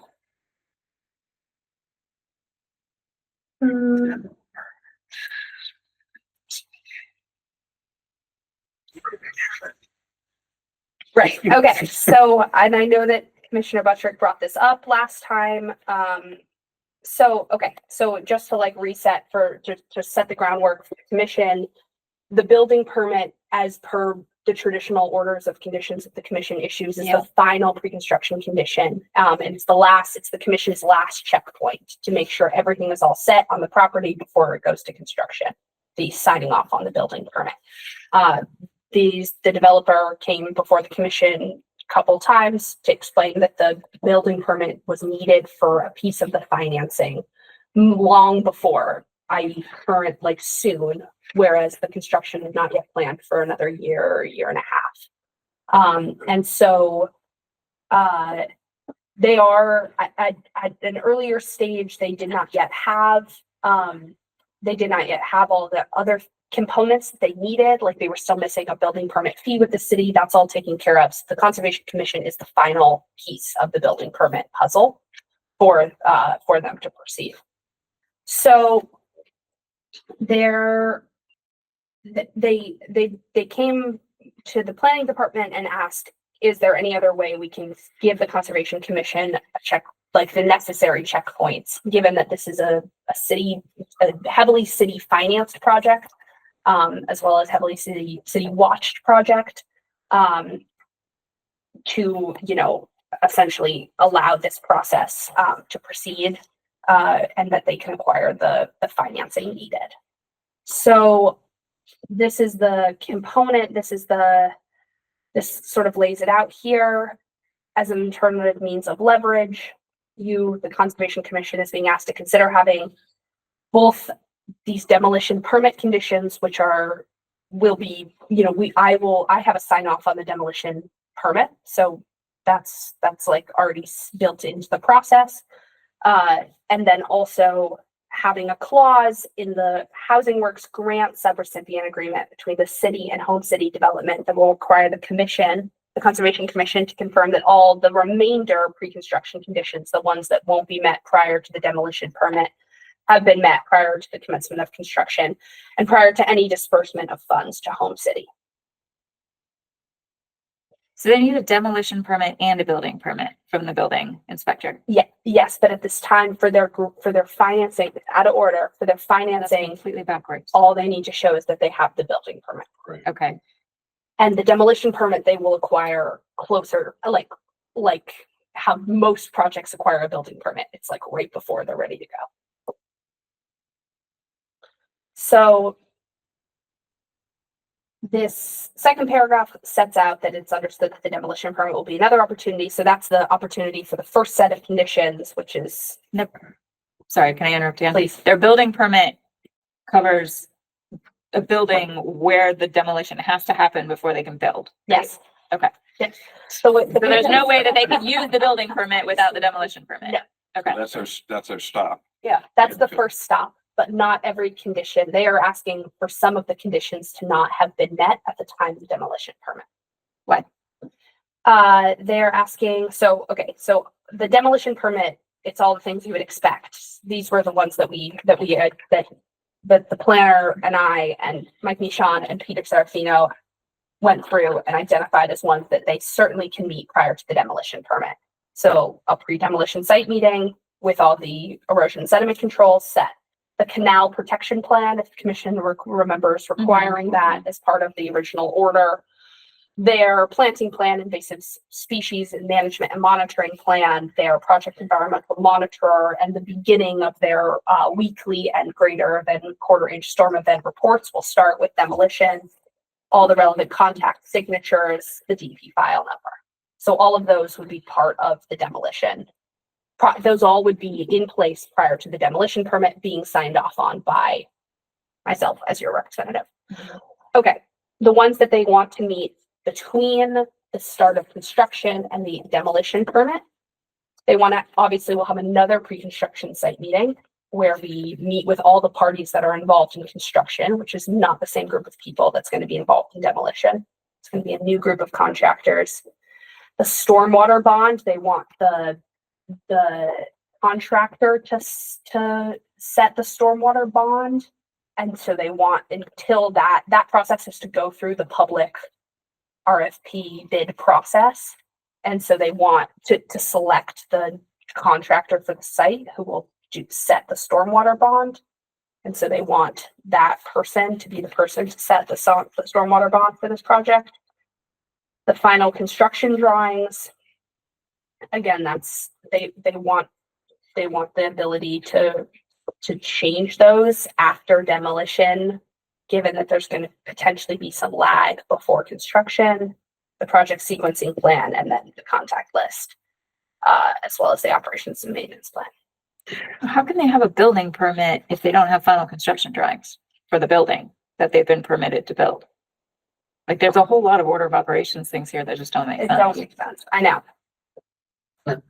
I think I got real confused at the beginning of this discussion. So we're like, this is that the model of what we were being asked that I had in my head was they need a building permit to get funding. Correct. Yes, okay. And we said that you can't get a building permit until you do, like All the normal a bunch things. of things, right? Exactly. So what are they asking us to do? Their ask is to sign off on the building permit Sign off on the building permit. now, Now. knowing that there are these two other places of leverage down the line. Mhm. And the building inspector is okay with this? The building inspector is okay with, like, the building inspector is, all of their metrics have, for the building permit, have been met at this point. And same with fire and like the other components are as well. And How can they meet the fire if they don't have drawings? I mean, yeah, it's a really good question. I can circle up on that. How do you get a building permit when you don't have your building? I mean, I think it's the operative word here is final. I Yeah. believe there is a close to final set of construction drawings that was submitted with the building permit request. And I believe it's the same drawings that the commission has reviewed. So the idea that we were joking about, I was joking about at the last meeting, whenever that was just basically say that the commission, and I'm going to phrase it differently than how I was phrasing it when I was joking last time. The commission, for the purpose of the order condition, the condition issue 151, whatever, is like where then in that order, the commission said building permit, the commission,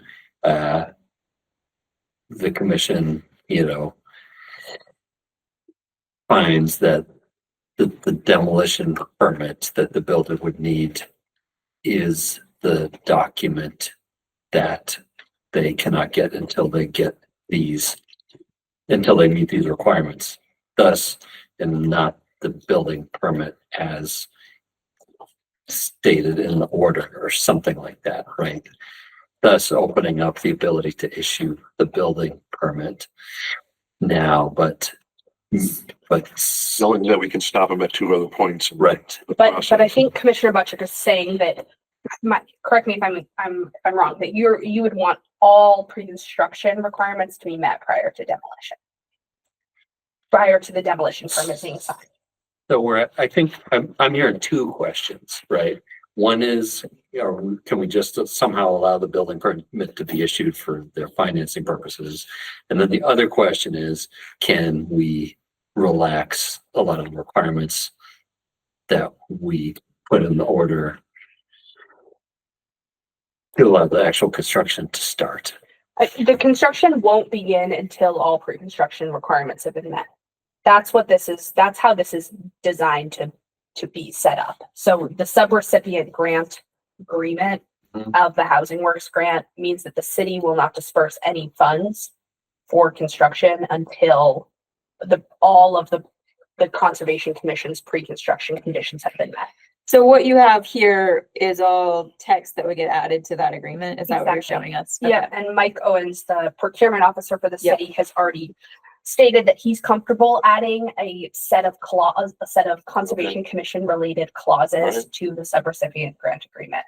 Is there some reason why we put the demolition and the construction together and haven't ever separated them before? It's not that frequent that you're pulling down buildings Right. to, Conservation Commission didn't actually, right, I mean, the demolition permit isn't even mentioned in the Yeah. order. I spoke with the building commissioner about the demolition permit. I was like, do I always get a sign off on the demolition permit?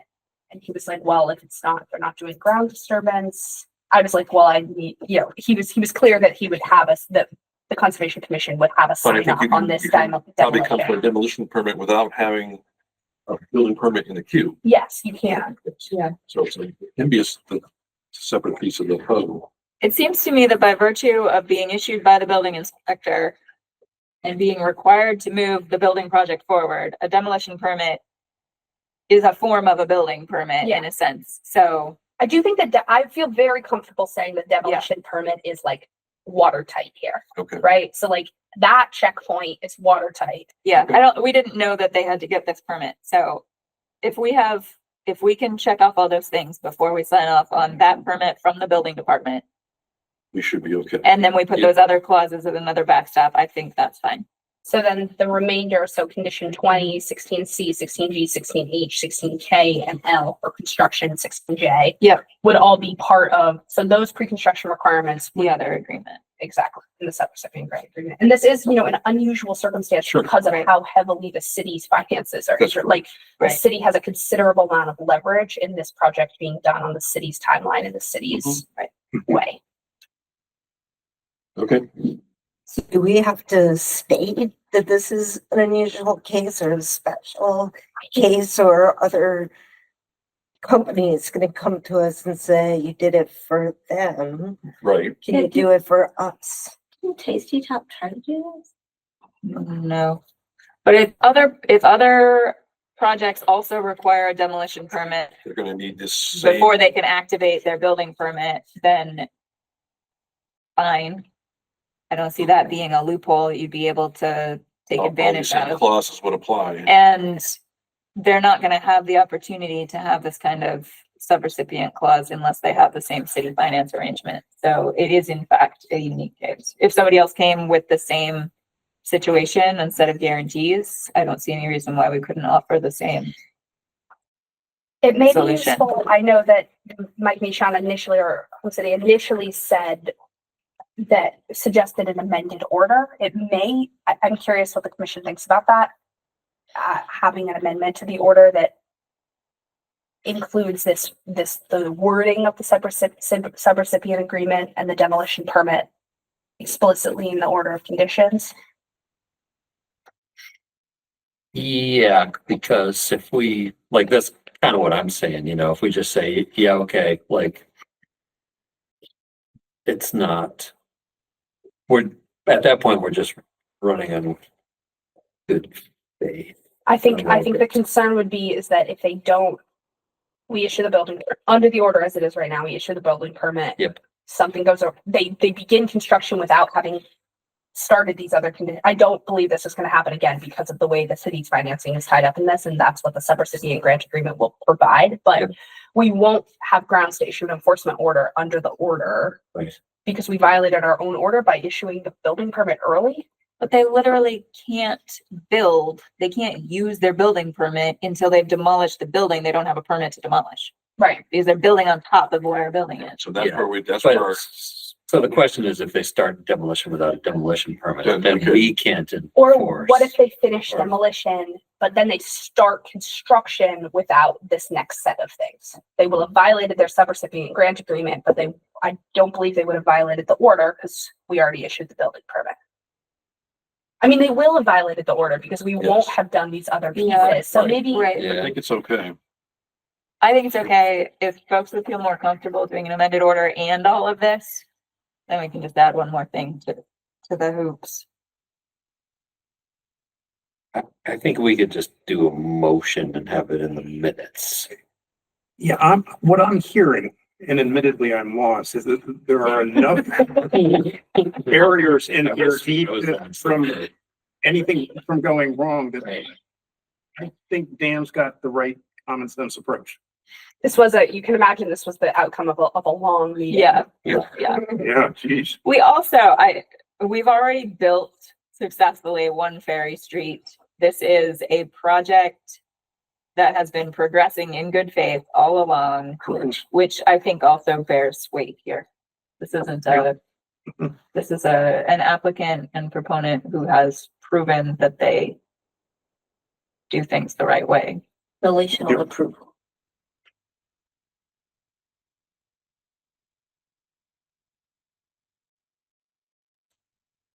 I mean, would it really be a big deal to amend the order? They would issue a request for an amended order and the commission would vote on that. It's a form and then they would get it registered. Yep.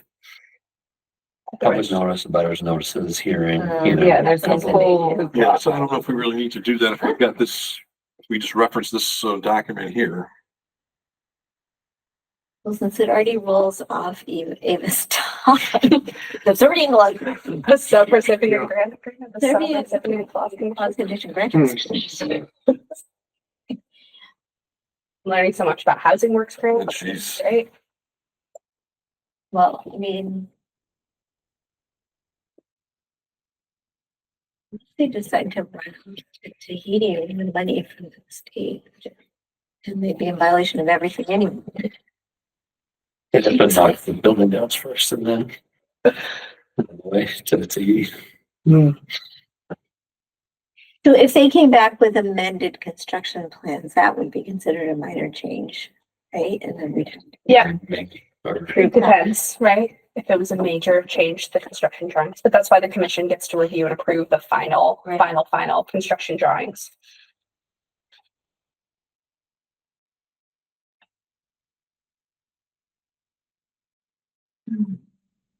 Good with it? And I guess we would. Yeah.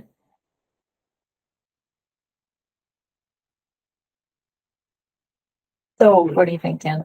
Are you comfortable with doing a formal motion to adopt these? Yeah. Okay.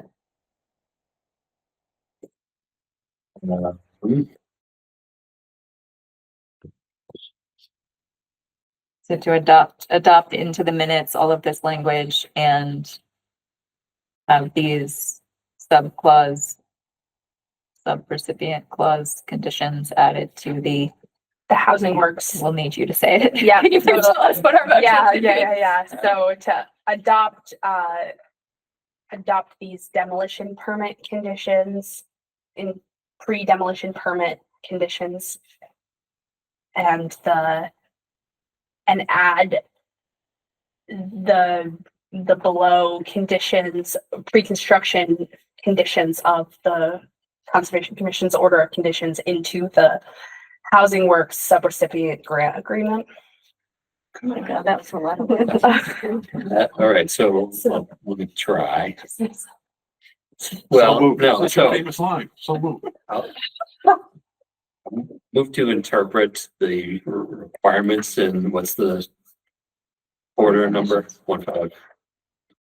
What's the order? 1510324. Relative to file number 1510324, I move that the commission adopt demolition permit conditions and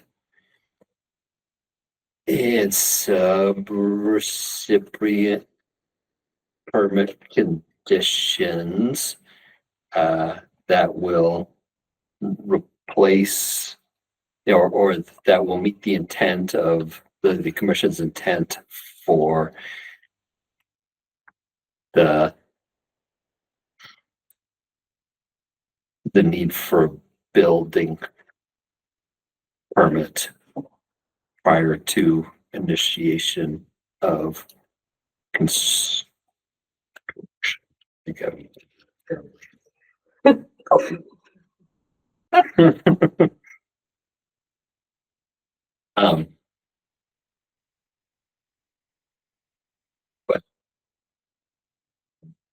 Do we have a, Second.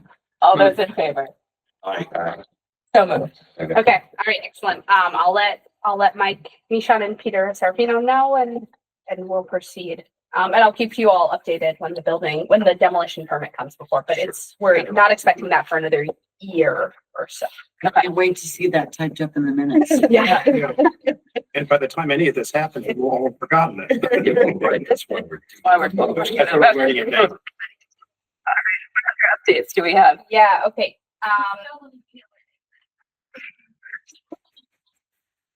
So we're talking about 50 Florence next, which is, I believe it's K. Yeah, 1510314. So at the request of the contractor, Pete Warren, looking to remove the erosion and sediment controls in Array 4. I visited the site. Let me pull it up. Short story is it's not ready to have the erosion and sediment controls removed.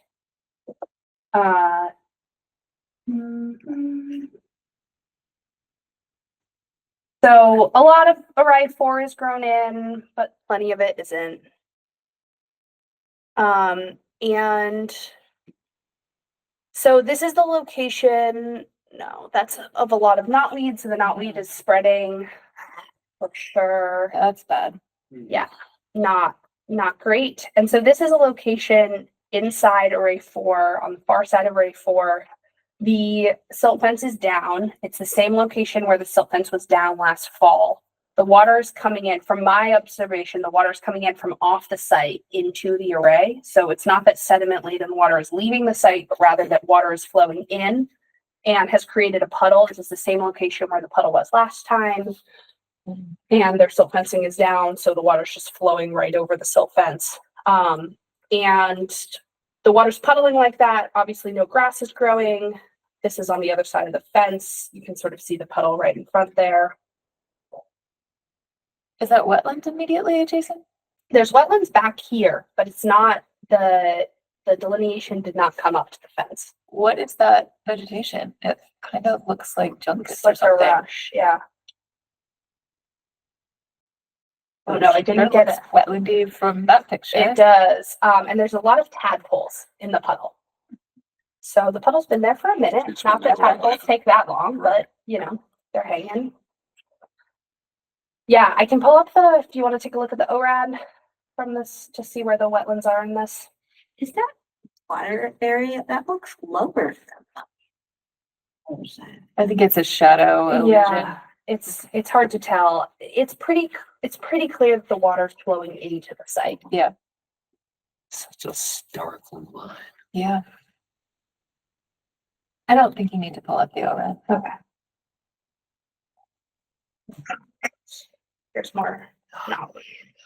Thanks. It's, yeah, so you can see it's completely overtaken the limit of work fence. Wow. It's not good for solar panels. Nope. No, They they should care They about should care. this in a big way. Yeah, so it's all over here. Is And it that- just? It's primarily knotweed within the limit of work. I will say That's this gonna grow fast and Yeah. cover everything. and cover the panels. Right. Because they never treated those piles that were full of knotweed, right? Exactly. Yeah. Yeah. Do they think we wouldn't know this? I don't know. Every single time that Pete Warren reaches out to me about getting a COC for this project, I remind him of his invasive species management. Okay, well then let's leave it at that. So, yeah, I mean that's the story. They Yeah. have to show the number of treatments. Let me pull up the number of treatments. Zero. Were these pictures taken? A27. Wow. They have an in perpetuity requirement, do they not? Can we issue an They do. enforcement order? for knotweed?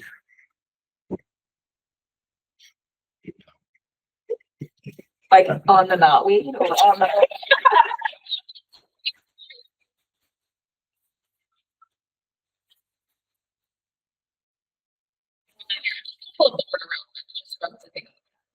So construction conditions. During construction, You're gonna wanna have to take care of that. yeah, Right. Unless they don't. water quality. It's gonna cover those panels in a week.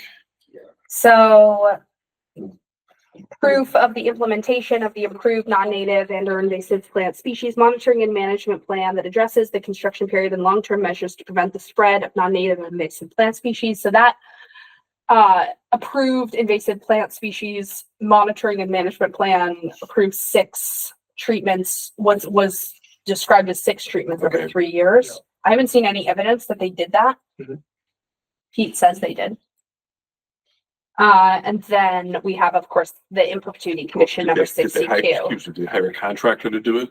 Presumably, So but they would again, have I haven't something. received any Yeah. any They would have documentation. something. Yeah. So continued monitoring and management of non-native and or invasive plant species on site to prevent the spread within the solar. That's our, enforcement. Right. Because they're required now and for always to be preventing the spread, and it's very clearly spreading. Yeah. I think it's an enforcement order situation. Put a gleam in your eye. What if they just mowed it down? Not that I'm saying that they should, like, but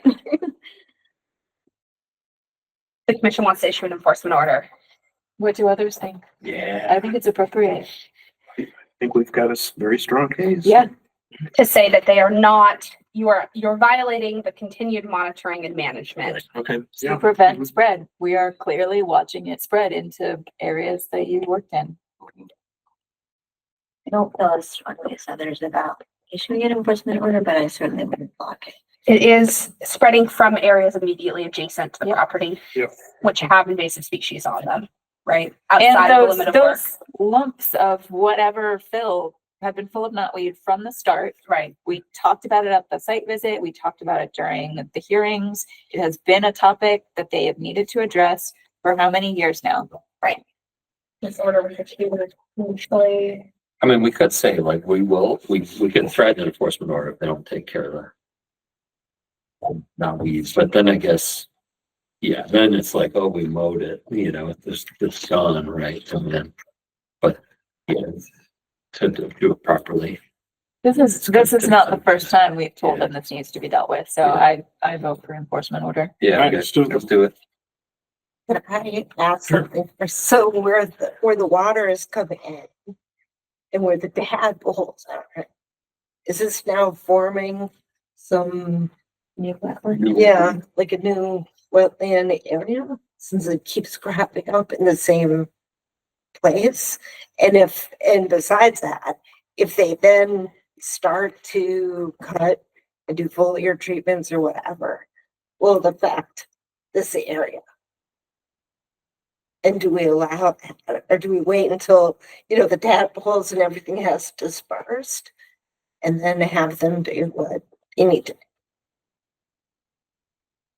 I think they still gotta take care of the knotweed that's on their property. Yeah. If the tadpoles are not on their property, The it's- tadpoles are on their property. Okay. They're within the limit of work. I wouldn't be so concerned about these tadpoles. But is this a new wetland area that keeps forming? Is it a rural pool? Is I it- think I don't know now when we approved the ORAD. It may be too long ago, but the ORAD stands for 3 years regardless. And we stick to that delineation for that period. But B, there's, other than the fact that there's the tadpoles living in it, like there's no vegetation. This was a mud pile. It's highly disturbed. Even if it is becoming wetlandish, it's not like it's a highly functioning wetland. I would much rather see that knotweed be controlled. That would be my take. So that, I just want to show real quick, this was their invasive species monitoring and management plan as approved by the commission, What year? 2021, October. I mean, there were other invasives in there because we really discussed Yep. what needed to be done, how it needed to be removed.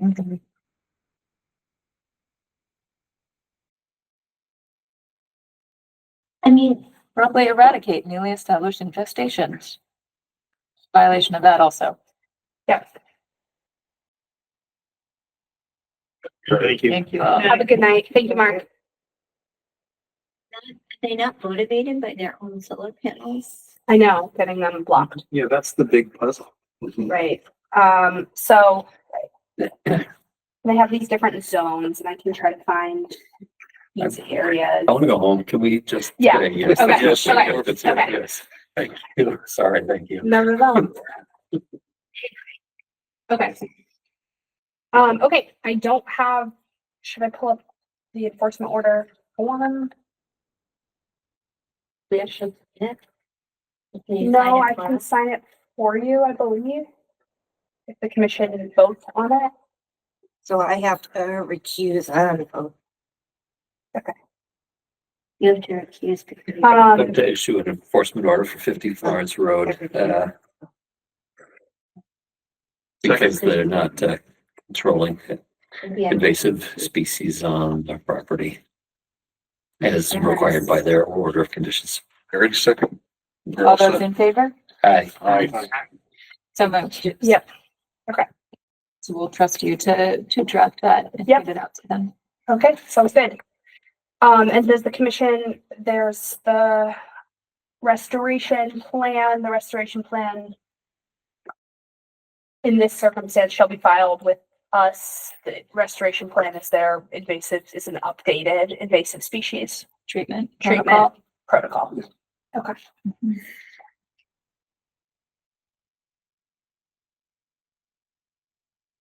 Okay. I'll reach out. Okay, great. Sounds good.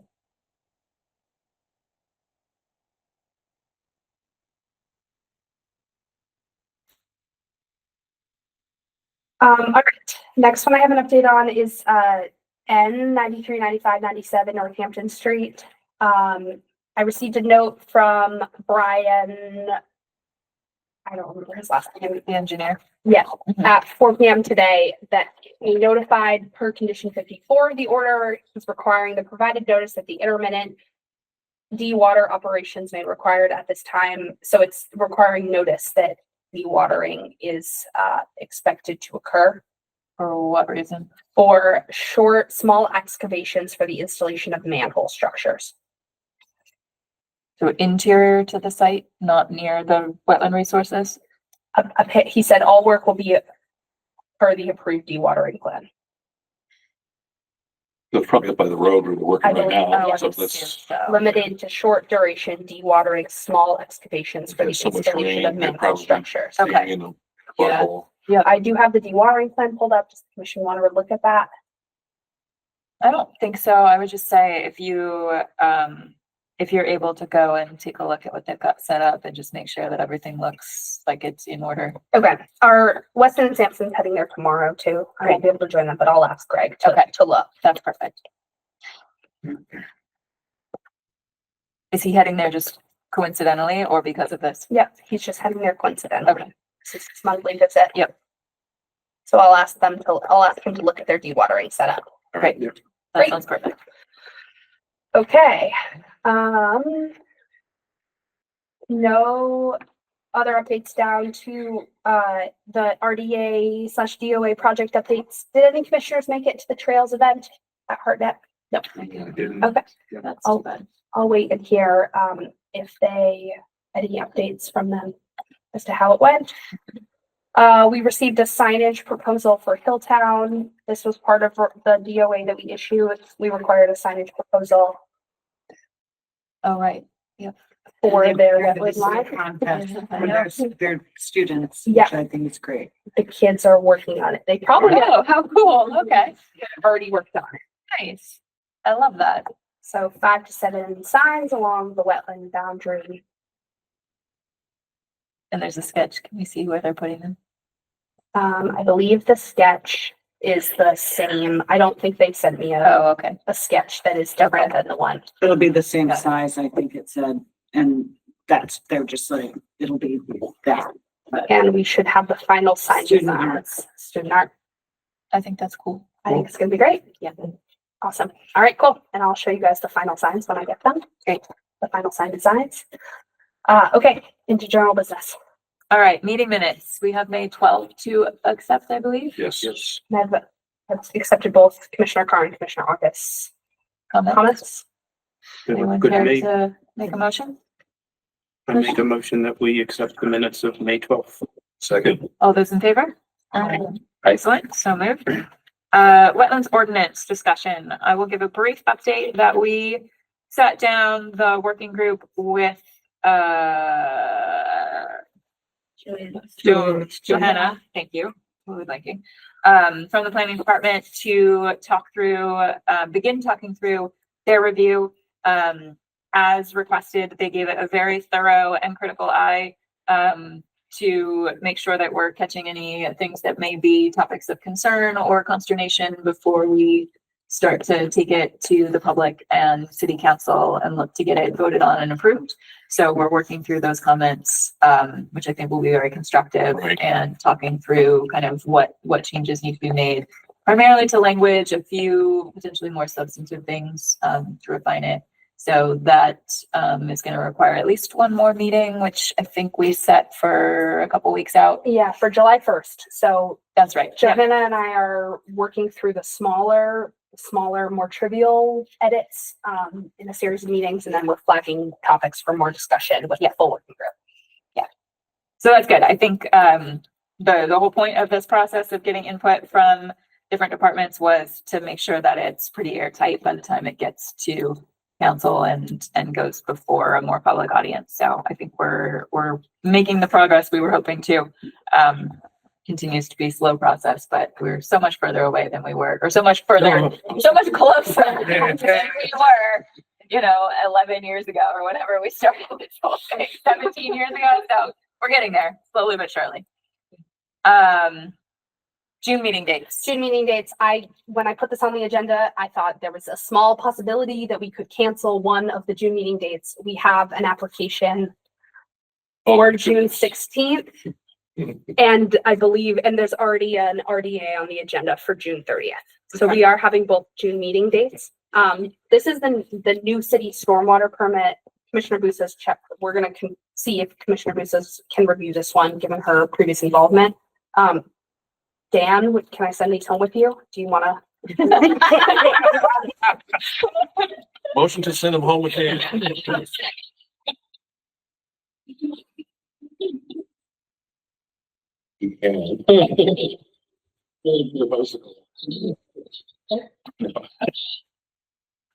Yeah, like bring them to you. The other thing I just want to note here is that as commissioners experience, the back door is now locked after 5 p.m. Oh, I see, okay.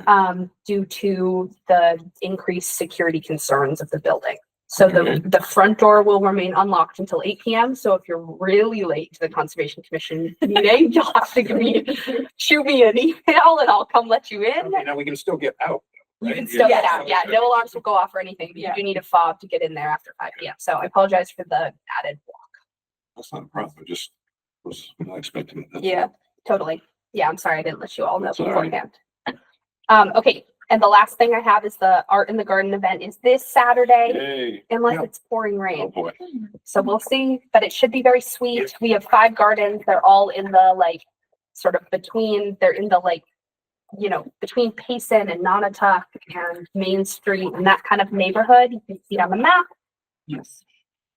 We don't want. Is it supposed to pour rain? Is it, Like every weekend, every weekend. So would love to see any of you there. If it does indeed happen, the Easthampton City Arts will post widely on the social medias if there is any rain changes. There's a map posted. So they do have a rain date? No rain date. So we will cancel, which would be very sad. That would be very sad. I have a graduation party, so I probably get to see it. Where does it start? So it's a self-guided Wherever. tour. So you can start wherever. So it's 5 gardens, 7 artists staged at 5 gardens. And I got to visit all these. Say again? How's not on there? I was not selected, and it's actually a blessing in disguise. I've been doing a lot of work and more needs to happen. I got to visit all these gardens and they're quite lovely. So oh, so it was like a competition to get your garden on the art walk? yeah, there was a selection. Yeah, there's a selection process. We got some of the Next year, better I'll be gardens. back. All right. Can we potentially have a motion to adjourn? Motion. Second. All those in favor? Aye. Excellent. It is 8:39 and we are concluding this evening's meeting of the This was Easthampton a big one. Conservation Commission. We will reconvene for our next meeting. This government meeting is brought to you by Eastworks and our local cable subscribers.